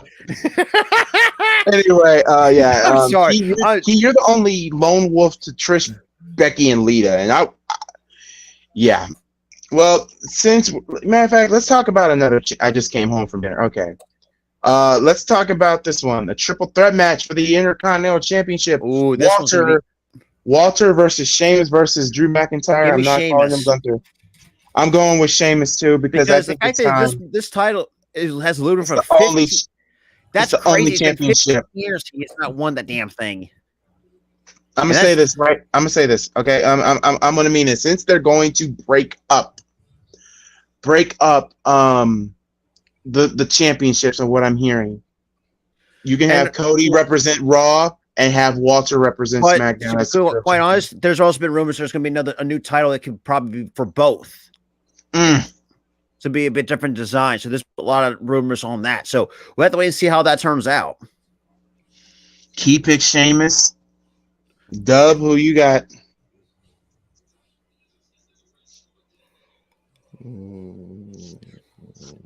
Sheamus, Drew. Sheamus will pin Drew. You know what? I actually would not mind that finish. Keep Walter strong. Yeah. And then let him segue now into the main event picture, and then you can build him up from the main event picture. Could potentially, I say, let Cody hold the belt for say about 7-8 months, or maybe until whatever the next pay-per-view is, and then let him drop it to Walter. That's the way I would book that for sure. With Cody and Walter at a pay-per-view, shit. All right, so what? Walter? You're going with Walter? No, I'm going with Sheamus, but I'm playing. No, Robert. I know I got you with Sheamus. I'm talking about Dub. He picked Walter. Really? Walter retaining, that would, oh my God, I would not be mad if he retained. I can see. If I'm not mistaken, is he almost close to breaking the Honky Tonk Man's record in terms of the longest reigning IC champion of all time? I believe so, but I can see Sheamus being too overzealous trying to get it, and I can see Drew getting in his way, and I see Gunther coming through, picking up the scraps, stack them and pack them. You know what? I've never thought about that. I'm still keeping my pick with Sheamus because I think this is Sheamus' time to finally be the Grand Slam champion that we've won for 15 years. And if Sheamus Grand Slam, I'm cool with it. I would love for Drew to win this because I think Drew, like I said, the Intercontinental Championship looks more like a World Heavyweight title, and it looks now. It would look good on. It looks good. Obviously, it looks good on Walter. It damn sure will look good. Right now, going through has held that belt for 281 days and counting. Right now, the record stands at 454 days. No, I don't see them making it. Do you pull that's a tough result. You got to keep feeding him opponents, and you got to give him to a longer story. But at the same time, it's a mid-card title, so that really won't be that hard to do. True. But all right, so Dub, you're the lone wolf. You got Walt. How? Big dog shit. All right, so damn big. This man here. All right. Get to the hell of this match really quick because I'm excited for this shit. Well, hey, you're the guest of honor, so hey, Hell in a Cell match. Edge versus the Demon Finn Balor. I just want to say, one, this is gonna be a dope ass entrance. Two, this is gonna be a long ass entrance. Also, we're probably going to be seeing a lot of cameos here. Yeah, this is gonna be a long. We're going to see Gangrel. Speaking of that, there's been a lot of rumors and reports that Gangrel could be accompanying Edge at Mania for this Hell in a Cell match. So, I wouldn't be opposed to that. I mean, but then again, though, Gangrel, in terms of the character wise, I actually really like the character, but his wrestling talent has been garbage. Well, he's old. I'm saying back when I was a kid. He just stinks. His wrestling style just stunk. But I'm going to say I have Edge beating the Demon Finn Balor in the Hell in a Cell match at WrestleMania. Crossed my mind. So Robert, you got Edge running with Edge because man, if you want to have this to be done once and for all, you're going to have Edge squash this once and for all. Or you can't go wrong with Demon Finn Balor, and no, I wouldn't be opposed to that. So for me, it's Edge. Yeah, okay. Oh my God. Yeah, Tony Khan, give the okay for Christian to show up. Yes, the Brood. Oh my God. That would be fantastic. Let me say this. I've been mixed about this because number one, every time when I pick the damn, remember back then, I picked the Judgment Day, they would lose, though they keep winning. And every time when I did pick them, they don't. So let me say this. If Edge win, what do you get out of it if Edge wins? You get nothing. Yeah, you get nothing. And I think, personally, Edge got his victory kind of back with him and his wife after the whole concerto thing. So I'm going to go with the Demon Finn. I'm going Demon here. And you're going Demon too, right, Dub? Hold on. So Ghoulie, so to answer your question for that, Christian Cage won't be a free agent until March of 2024. So damn it. So he'll be so he got a whole another year till Christian Cage becomes a free agent. But then again, we don't know exactly what goes in the wrestling contract anyway. He could probably have an opt out before the last year. Like there could be anything. They made a whole big deal about Ricky Starks going to a pay-per-view, but hey. But so you say there's a rumor Gangrel might run with Edge. That's one of the rumors. So here's my question. This crossed my mind a little minute ago. So Demon Finn, right? We all know how Demon Finn interests kind of go. Oh yeah. If you're the Judgment Day, mainly Damian Priest, how do you come out alongside him while he's doing this demon entrance? I don't think Damian Priest is going to be out there. But if you're going to have Gangrel out there, no, I think Gangrel's just there not to be out there with Edge. He's just going to be there for like guests. And speaking of Edge, he has run down so many ideas for this Hell in a Cell match on what him and Finn can do. And I believe Hunter literally gave him the green light for every damn idea. So that's why I believe. Okay, like imagine the meeting. So Robert, you gotta howl because he picked Demon. Really? Mm-hmm. Big Demon. Because I mainly picked it because when's the last time you seen Demon Finn? The last time we saw Demon Finn is when he took on Bobby.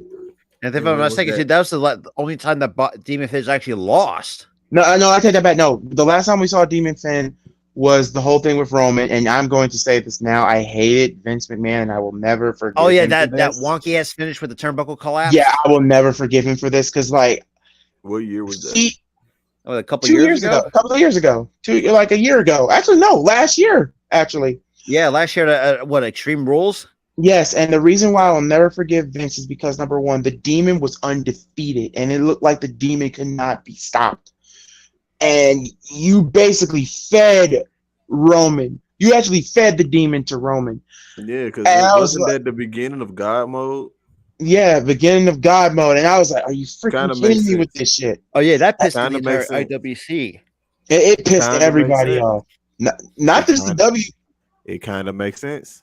Demon Finn against God mode, but it was also the fact of like the wonky turnbuckle finish is the reason why I really didn't like it. And Ghoulie, if you look back at it, it's like you could see one of the ring crew cut the turnbuckle. But yeah, that's from the videos of the one of the ring crew actually cut the turnbuckle pad or the turnbuckle itself in order to have that finish, which was so dumb. And here's the thing about Finn though. Besides that, Finn has been undefeated at WrestleMania as well. I don't think Finn has lost to WrestleMania, Demon or regular form. I think Finn is 5-0 or take it back, 4-0 at Mania. So have him win this one. Have him beat Edge. And I kind of agree with Damian, but I don't think I don't think Gangrel is going to spit blood in Edge's face. So I think Gangrel's is going to be there for a cameo. I wouldn't be surprised if the Boogeyman came as a cameo. Dude, it's surprising when he's pushing 60. He's so fucking jacked. And like Edge has came up with these ideas, and I think Edge is literally literally going to be that guy. You know what would also be kind of funny though? What if Randy Orton, because there's been the talk about Randy Orton coming to Mania, what if Orton helped Demon Finn beat Edge and RKO's Edge, and Randy joins the freaking Judgment Day? So I'm looking right now. I'm kind of looking at, because here's the thing: if you do this, first things first, Demon Finn, we love you, but Randy becomes the new leader. ooh, Why? Get something for Randy to do until we get until this Riddle is 100% clean. Cause I believe this year Matt Riddle is coming back. I don't like that.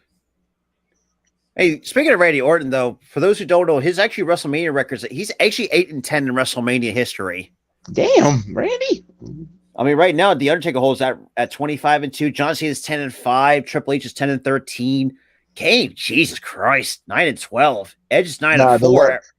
The worst is Big Show. Big Show only won one match at WrestleMania. Yeah, AJ Styles is 4-3 at WrestleMania. Ugh. So Brock Lesnar's 5-6. Daniel, oh my God, Shawn Michaels stunk in WrestleMania. He's with six wins, 11 losses. Mr. WrestleMania. But yeah, I don't see, because I pulled up the thing for what do you call it? The wins and losses at WrestleMania. Yeah, I need to look at Finn's. I'm pretty sure Finn has not lost a match at Mania. Wow, they actually have Vince McMahon on here. He's one of 4. Jesus. Wait, Vince won a match at Mania? What match did Vince win at Mania? They have him as 1 win, 4 losses. What the fuck? Wait a minute. When did Vince win a match at WrestleMania? My God. Oh yeah, last year when he beat he won a match last year. He beat I will say this too. Pat McAfee. Austin Theory is 0-2 at WrestleMania. So hey, jeez, we don't know when Bray's coming back. That's why I put that on there. But let me get to the next match, and let's talk about Bianca Belair and Asuka. Ah, man, I've been flip-floppity with this one here. And this bill was piss poor. Actually, piss poor. Both women's matches, to me, booking-wise, have been piss poor. But I have Asuka beating Bianca. Same. You got Asuka? Because the way that I see it, because as much as I like because it's a new gimmick, and actually no, it's a new gimmick to WWE fans, but it's not a new gimmick to Asuka, because Asuka's basically herself before the whole Asuka thing happened. She's back to being Kana. Okay, so going back to Finn Balor, when he wrestles on pay-per-views, he's 51-0. Or I'm sorry, he's 51-42 on pay-per-views. But what about Mania? They're not saying. Okay. So non pay-per-views, he is 76, 788, 10 draws, and 380 losses. Jesus Christ. No, you got nobody to advance on that one. But anyway, yeah, I all across the board, Asuka. Here's the thing. If Bianca does retain, I'm not going to be mad about it. But at the same time, I have to ask, when are you going to turn her heel? Yeah. That's the only thing I'm going to have to ask. Asuka, to be honest, though, like, I love the fact that, like, she's not a face, she's not a heel, she's neutral. And I think for Bianca's sake, I think what you do here with Bianca is, well, it slowly turned Bianca into a heel. But I don't know. WWE really, really loves her. The fans love her. I love Bianca. But we'll have to see. But I got Asuka. And matter of fact, let's get the other women. The other one that has some just booking. Charlotte Flair versus Rhea. I think we all agree that Rhea. Yeah, Rhea. Go with mommy. because Going with Rhea. and this is because of the fact that like this is the wrong that needs to be righted from 3 years ago. Was it NXT Takeover? I think it was. No, WrestleMania. WrestleMania. WrestleMania. Yeah, they're not. I'm looking at it. I can't find anything with Finn Balor's record on WrestleMania. Okay, well, here's what you can do. You can go to when did he debut at WrestleMania? Wherever he debuted at from that Mania on, and start from there. Man, I'm So- about to do all that. But we got Asuka and I'm about to do all that. there you go. Bianca don't need to turn heel at all. Well, then what she needs to do, Damien?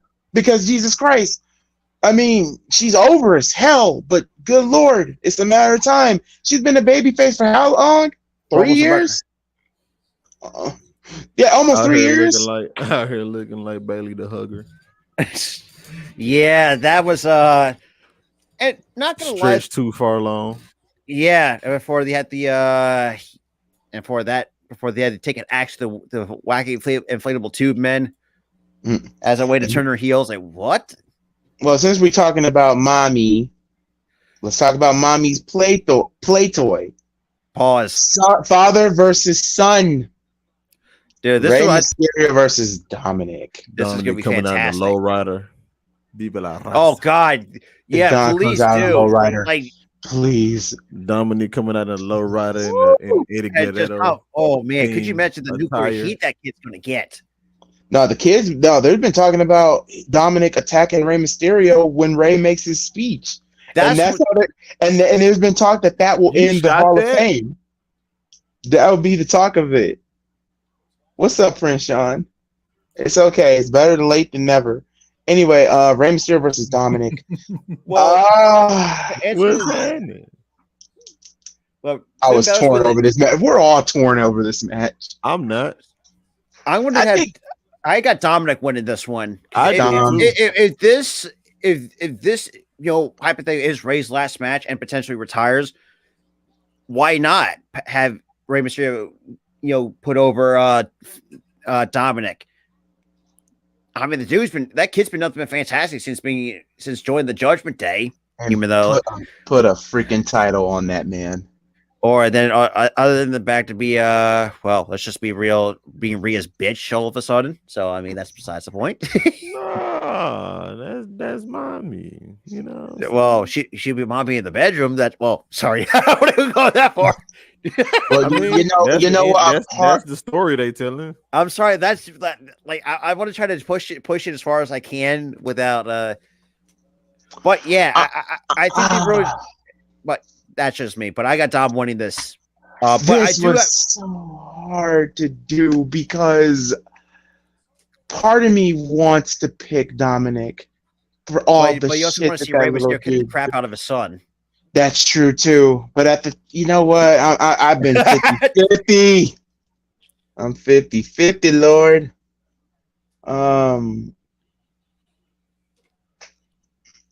Man, you're putting it in a tough spot right now. I am because I was about to put Rey Mysterio because Rey just got into the Hall of Fame. If you're really about to do if the rumor is true that Rey Mysterio is going to get jumped and his Hall of Fame speech, then of course Rey's winning this. No, he's not. It makes Rey look like crazy if you don't, but at the same time, Dominic has been Okay, fantastic. so let me ask you this question. Let me ask you this question. I'm gonna ask you the same question you asked. What do you get from having Rey go over? What do you accomplish? You get nothing but the same. Yeah, nothing. Damn it! Ooh! I'm let Rey go over. I'm picking Dominic. I'm picking Dominic. But I'm gonna tell you right now. Go over. If you let Rey go over, you get a cheap pop for the night. You let Dom go over, you got heat that you can ride for a good minute. And you know what? They both win. And they also Finn too. And Finn too. Yeah, Judgment Day would be on sweep. Yeah, I'm going Dominic. Damn, Because if you Going think about it, the down. Judgment Day has been on those red hot momentum going into WrestleMania. Scorching. Yes. And You know, it'd be so funny if what really started if Damian Priest won Andre the actually no, it's not Andre no more. It's the Gorilla Monsoon now. Gorilla Monsoon Battle Royal. Huh? Yeah, you don't know who Gorilla Monsoon is? Probably one of the best announcers. No, not that. When did they change the name? They I think changed it earlier a couple this of year. days ago. This year, they said instead of Andre, it's going to be Gorilla Monsoon.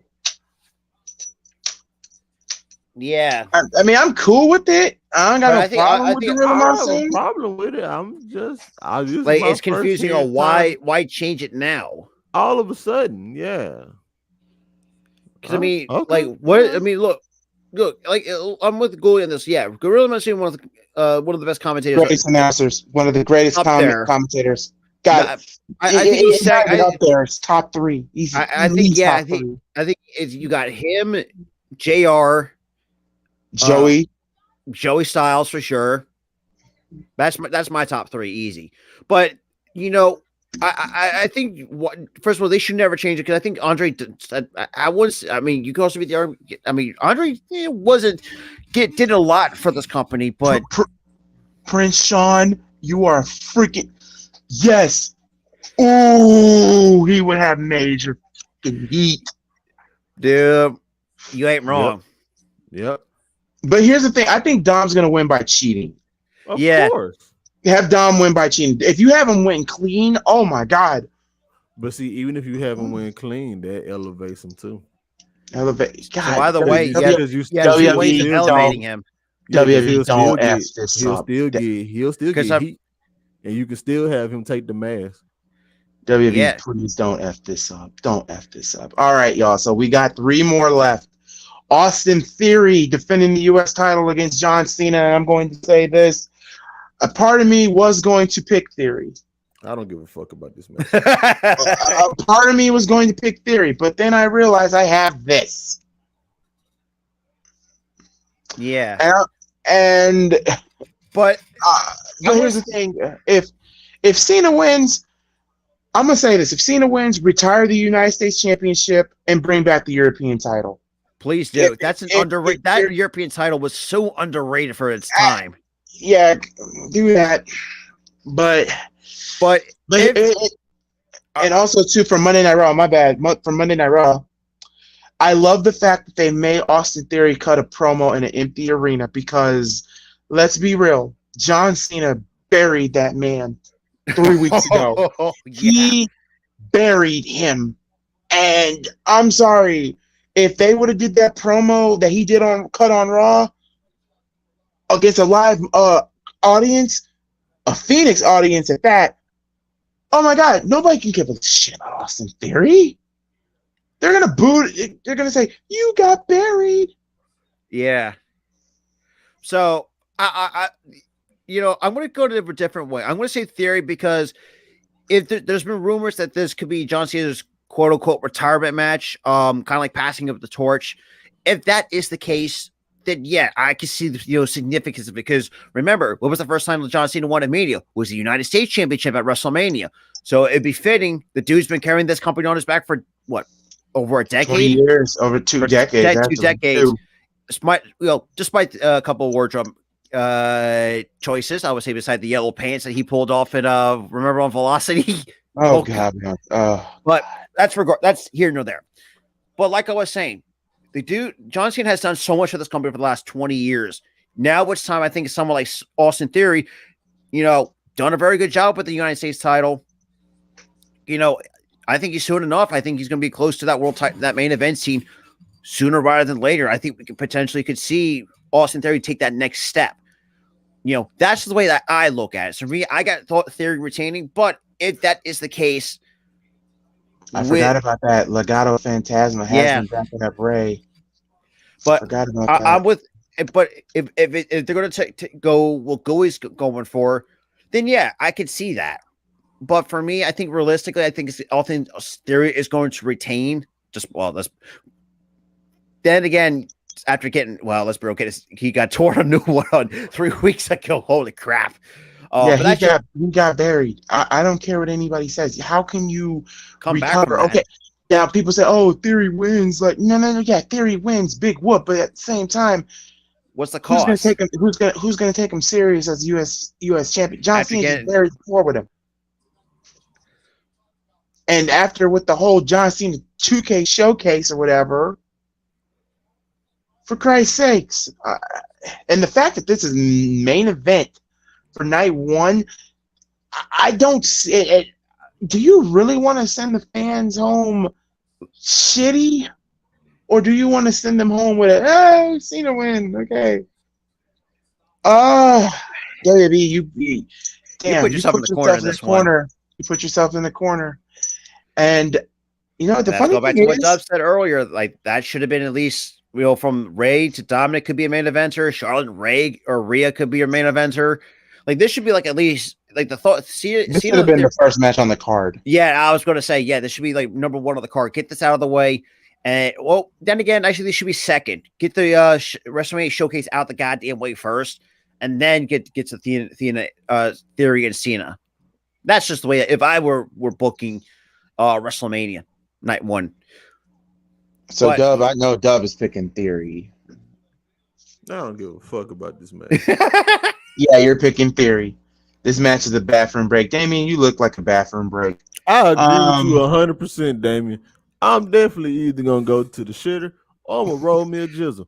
I don't give a fuck who wins this damn match. Matter of fact, I wouldn't give a shit if somebody came and interfered in this match. I might do it. Damn. I don't give a fuck about this God damn. match. But I am going with Austin Yes. Theory. But I still don't give a fuck about this. Oh, and this is an interesting thing about Praise Chief Shogun too. Go if you want to bring up that comment. What did he say?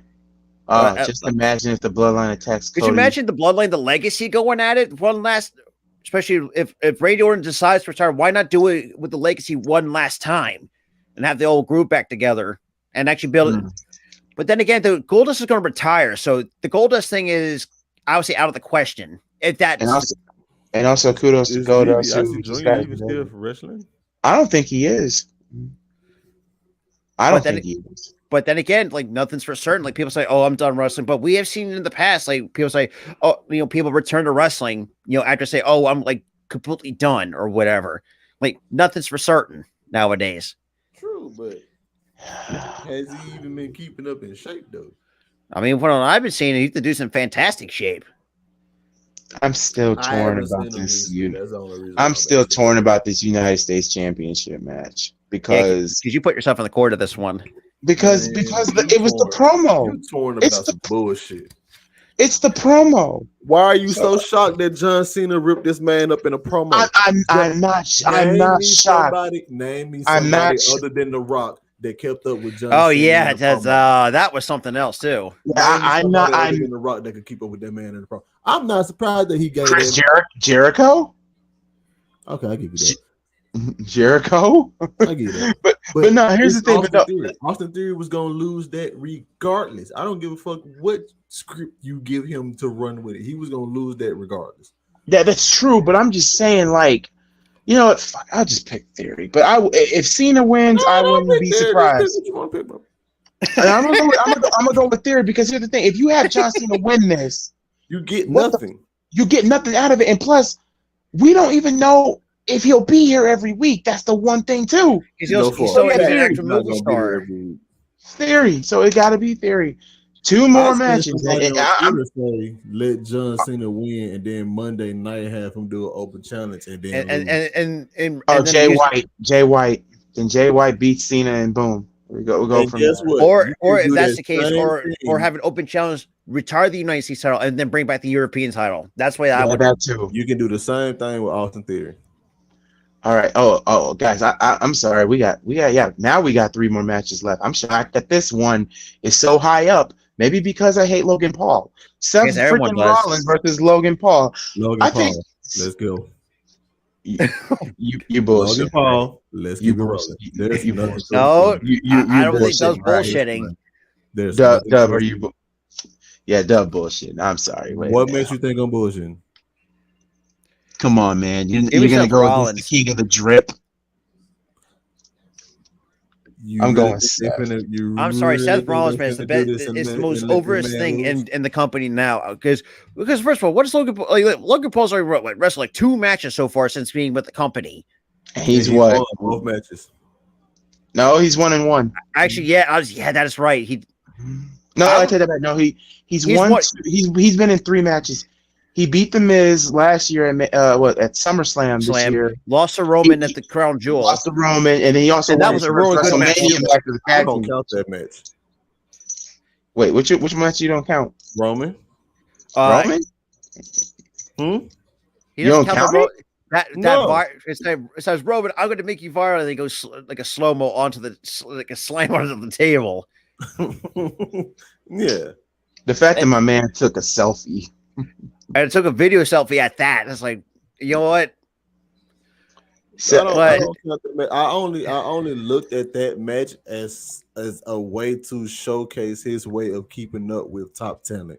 That's the only reason Okay. I looked at. That's the only. You know what? way That's I a fair looked at it. argument. I never looked at that match as him actually going in there to possibly win. I looked at that as Can he hang with the There's best a- of the best? yes. You know what? That And is a he fair did. argument. That is a And fair he argument. did, which is why he's in this match with Seth. Okay, so you're picking. So you are literally picking Logan Paul. Yes. Oh, okay. With I got legit Seth logic Rollins. behind it. With legit logic behind it. Yes. I got Logan Seth Rollins. Paul. I got Seth freaking Rollins. But then again, But let's see His what match crazy with Alpha. the Miz, his match with the Miz was just an entryway. And Key picked Seth. So me and Key are on the Seth train. I'm sorry. I want Seth to literally stomp this man I mean, 3 shit. He times. already stomped with he stomped up with the Mario boots. But Think about- Logan's gonna win. But I got Seth as well. So Dubs Dub is the only lone wolf with Logan Paul. But think of this too, Gooey. Think about this too. Seth Rollins been stomping people with his Mario boots. Yeah, that is true. His Kirby boots. The curbs. The Pac-Man threes. All right. If Logan win, y'all all owe me a joint. Let me say this. Now we got 2 more. And the funny thing is, these last 2 matches are going to have the most drama, and it has the best build. The Usos versus Owens and Zayn. I got KO and Simi dethroning the Usos because I feel like we're getting close down to the breakup of the bloodline in a way where there's been rumors that come SummerSlam, if you either have LA Knight or Solo Sikoa win the Money in the Bank ladder match, if you don't decide to pull the trigger on Cody Rhodes not winning the damn thing, have one of those 2 guys face Roman at SummerSlam and potentially take the belt off of Roman and that could be potentially be done with the bloodline. And that's how I want to see the payoff. But who am I to say? But that's just the way I would look at it. I want to see Jay versus Roman, no cap. You know what? I would not be opposed to that either. I want to see Jay versus Because if Roman. you think about it, of what Cody Rhodes said in that one promo he cut, like, yeah, and especially towards, Solo, kind of reminded his younger self during during Legacy, Not you're you not mad ready. you got crossed up by Aaron Gordon. Wow. My bad. Aaron Gordon shook Larry Nance Jr. And Oh, Larry man. Nance Jr. got mad at himself. Let me say this. I got KO and Sammy winning because number 1, the Usos. Look, the Usos. I've said this so many times. They are the best tag team in this modern era of wrestling. I don't give a damn if you put FTR on there. Okay, if you put the Bucks on there, okay, but no, I will pick the Usos over any of them. Because, I mean, they've done a lot since coming in, in 2013, 2014? Mm-hmm. Because if you think about it, look, and the guys got, and go think of this too, even the Usos during their I think, first title run, they actually had some really good praise from the Dudley, from one of the greatest tag teams of all time, and that's in the Dudley Boys. And yes, I've said that too. The Dudley Boys are probably the greatest tag team of all time. Because everywhere they went, Tag won teams, they won championships. It didn't matter where they went. They were tag team champions. And I am sorry that I'm standing up because, God damn it, my legs started cramping. But Dub, who do you got? KO and Sama.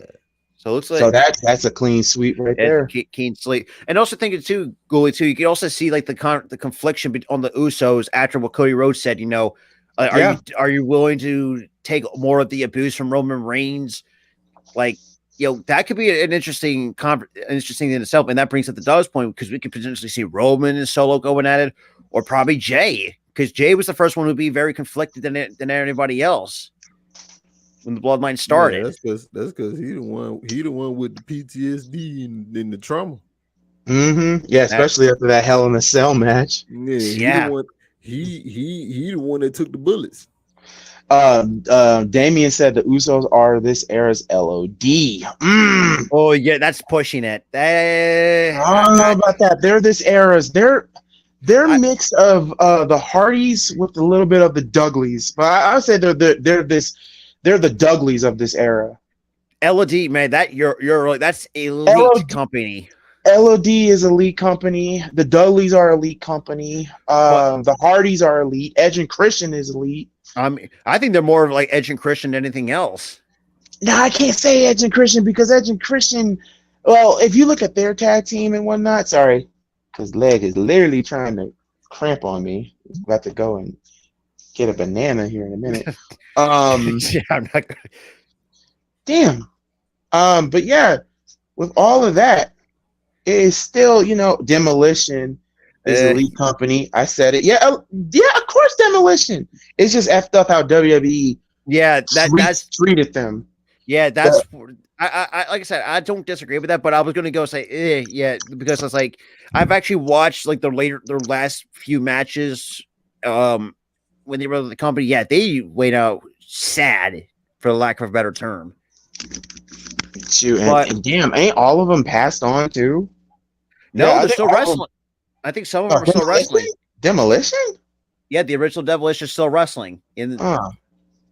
I know one of them passed away. Let me double check on that. Demolition. If you're gonna put Demolition on that list, oh god, I even hate to put these mother fluffers on this list.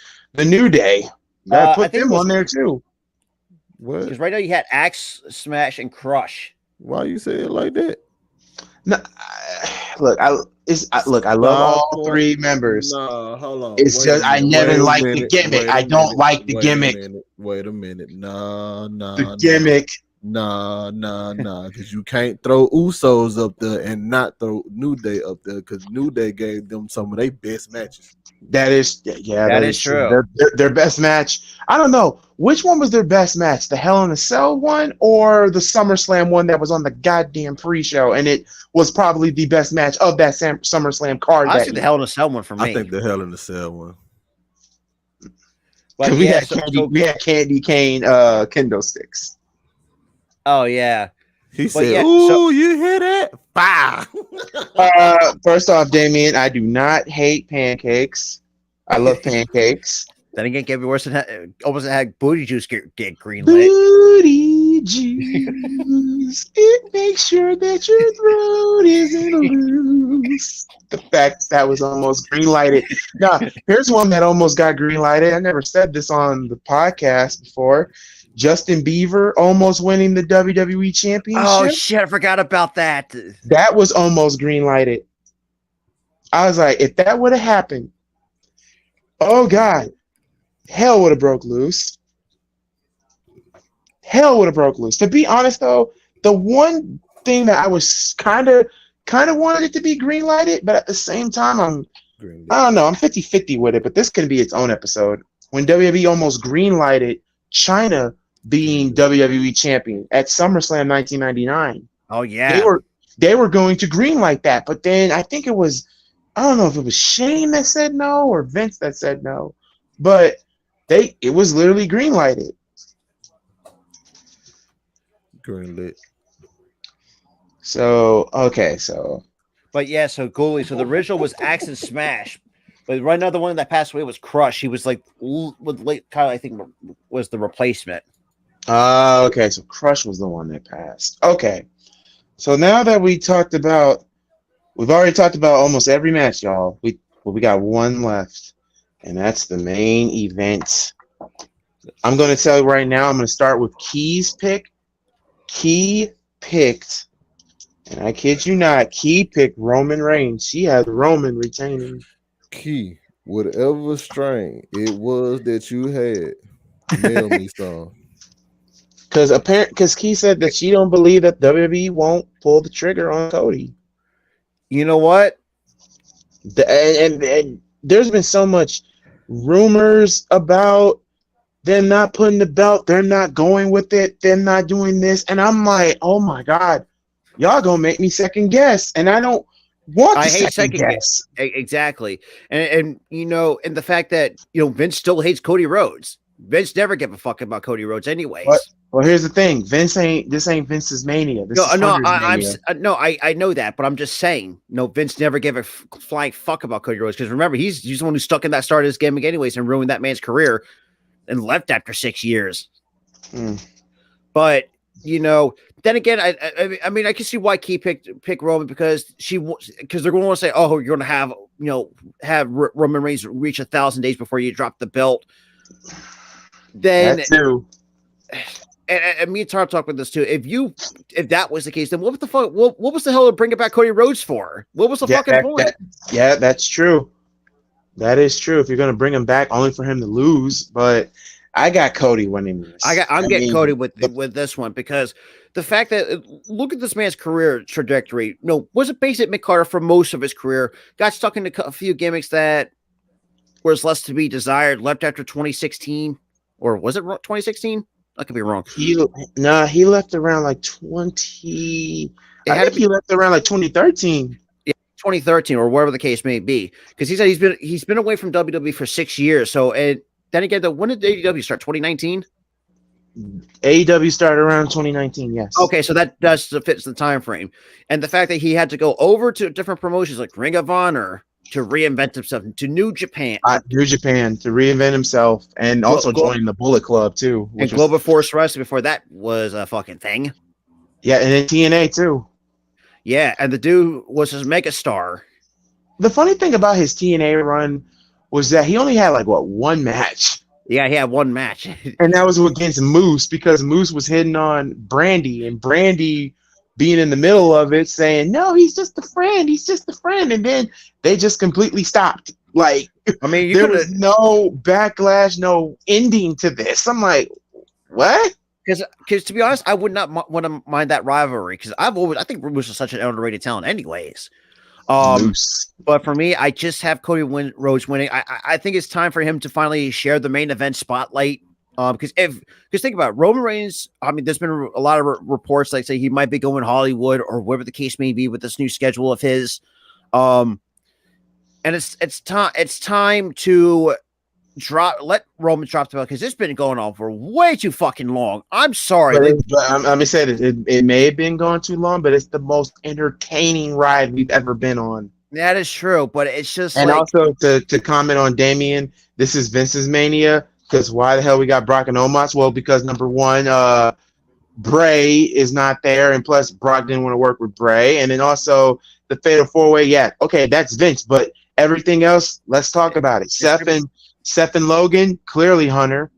Austin Theory, that's Cena, Hunter. Clearly Hunter. Ray and Dominic, Hunter. Edge and Demon, Hunter. Roman and Cody, Hunter. And the Usos and KO and Sammy, Hunter. So the only thing that was Vince McMahon was the Fatal 4-Way matches and Brock and Omos. Yeah. Because first of all, to be quite honest, like, what the fuck is LA Knight, for crying out loud? I would not mind having him and Bobby Lashley fight each other on WrestleMania. Yeah. Because no more, and like Ghoulie said, no one wants to see these two big sweaty men be wrestling. One that's got no talent and one just does not give a two flying fucks. But that's here nor there. But my bad. But yeah, so it's like, because trust me. Oh no, not Gilbert. If it was Vince's Mania, we probably would have got Walter versus Goldberg. You know what? Yeah, that's a good point. And he would definitely with Barry Gunther easy. or Goldberg versus Omos. Well, actually, we're God. technically getting the same thing because Brock and Omos. But regardless, I got Cody winning this easy. so he is the lone wolf to pick Roman. But Oh yeah, we all know because I don't know what you're gonna do if Roman is the only person in the bloodline that's still champion. exactly, because if you have the Usos dropping the belts, what the hell do you do with Roman Reigns then? You have to drop the belts at some point. I'm going to say this too. The night after Raw, when Cody makes his big speech, we're going to end off Raw with the bloodline, with Roman cussing everybody out, going crazy until we hear, if you smell with The Rock. I think The Rock will come on Monday Night Raw. It's a possibility. I mean, he has. And then we just end off with The Rock and Roman. Nah, And that Rock would and Roman. that's been teased heavily too, if I'm not mistaken, too. I see your Rock entrance, and I raise you double super kick from the Usos. Oh, to Roman. Oh, That is it. That's or or maybe Solo. Throw Solo in that mix too. or not Jay. Jay, Let Jay be the one to do it. you know what? God, just imagine Jay super kicking Roman in the chops. Could you imagine the pop that Jay would get? Oh boy, that would be interesting to see. But And speaking of, oh my bad. One more thing. And speaking of Randy Orton, I think what's gonna happen, the Miz is gonna be typical Miz, talk trash, da da da da. And Miz is gonna say, "I'm gonna make an open challenge. It's WrestleMania." Then we'll hear, "I have voice." Randy Orton, yeah, because you want to. even though it's funny looking back at Randy Orton's career, the fact that before he had his theme song, now the fact he had CM Punk's first theme song, and he said he did not like that. That's like what? It really didn't fit him if you think about it. Yeah, that's like it just makes you cringe. It's like if you call him the Legend Killer or the Viper, like he had at least something like to be personified or like have that theme to personify it. But I mean, I thought Theory of the Dead Man did a very fucking good job with that. Also, what y'all got to say about Good Burger 2? We watched Good Burger earlier today. I never watched Good Burger 2. No, they just announced. They announced they're making a Good Burger 2. I'm not gonna watch Good Burger 2. Oh, well, but hold up, is Keenan and Kel involved in it? Yes. I recant that statement. But yeah. But yeah, y'all, that did it. We've 3 hours and 23 minutes and counting of PICKOMANIA. Before Dub went on of Eat My Dick rant, then we get sidetracked with the NBA. With the Bucks getting mutilated. So I'm going to say right now to recap for all you guys that's just now joining us. If you're just now joining us, hey, it's better late than never. We started off with Ring of Honor. Key, Dub, Robert, and myself, we all picked Tanahashi over see how long it's been? Over Daniel Garcia. We picked Athena to retain. Key is the lone wolf. She picked AR Fox, Blake Christian, and Metalik. I hope I said that right. Embassy, and we picked the Embassy. Dub, Robert, and myself. We all picked Willer Yuta to retain. Dub and Robert and myself picked Mark Briscoe. Key picked Samoa Joe. Key picked the Lucha Brothers to win the ladder match. Dub and Robert picked Aussie Open. Oi. I picked Top Flight. I think we all picked the most craziest created superstar to retain the freaking AAA Mega Championship. And we are split in the middle. Key, Robert, and myself picked Eddie. Dub picked Claudio. NXT Stand and Deliver. We all picked Carmelo to win the world title. We all got Schism to win the rights to Chase U. We were split on the tag teams, triple threat tag team. Key picked the Creed brothers. Dub and Robert picked Gallus, and I picked the D'Angelo family. For the NXT Women's Champion, damn near everybody picked Fry and Dawn. I'm the only one that got the champions retaining. Fire. Fire, sorry, yeah. Fire and Dawn. Fire and Dawn. See, it's late. It's Fry. It's late. Yeah, it's late. It's late. Key. Okay, now for the ladder match for the women's championship. That was split between two. Me and Dub got Roxanne, Robert and Key, Tiffany. And for the NXT Fatal 5-Way North American Championship, once again, this one was split down the middle. The champion retaining Wesley, that's me and Dub, Key and Robert, Dragunov. And Robert, the only one that picked Waller, and Dub and Robert picked Waller. Me and Key picked Gargano. First off, I can't wait to see Air, but yeah, I want to see Good Burger too as well. So now WrestleMania. Key picked Brock. Dub picked Omos. Omos picked Dub. Lord Jesus, Dub is getting killed by Brock. Robert picked Brock, and here's one, guys. You ready for this one? I picked Brock my damn self. Yes. Key and myself picked Team Karen to win the women's showcase. Robert picked Liv and Raquel. Dub picked Ronda and Shayna. Key was the lone wolf in the Damage Control versus Trish, Lita, and Becky. She picked Trish, Lita, and Becky. Dub, Robert, and myself picked Damage Control. We all picked the Viking Raiders to win the men's showcase. Dub picked Walter to retain. Me, Robert, and Key, Sheamus.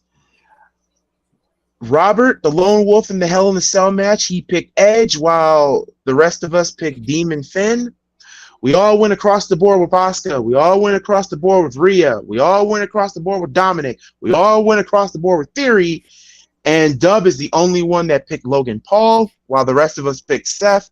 We all went with KO and Sammy, and Key being the lone wolf to pick Roman over Cody, while the rest of us picked Cody Rhodes.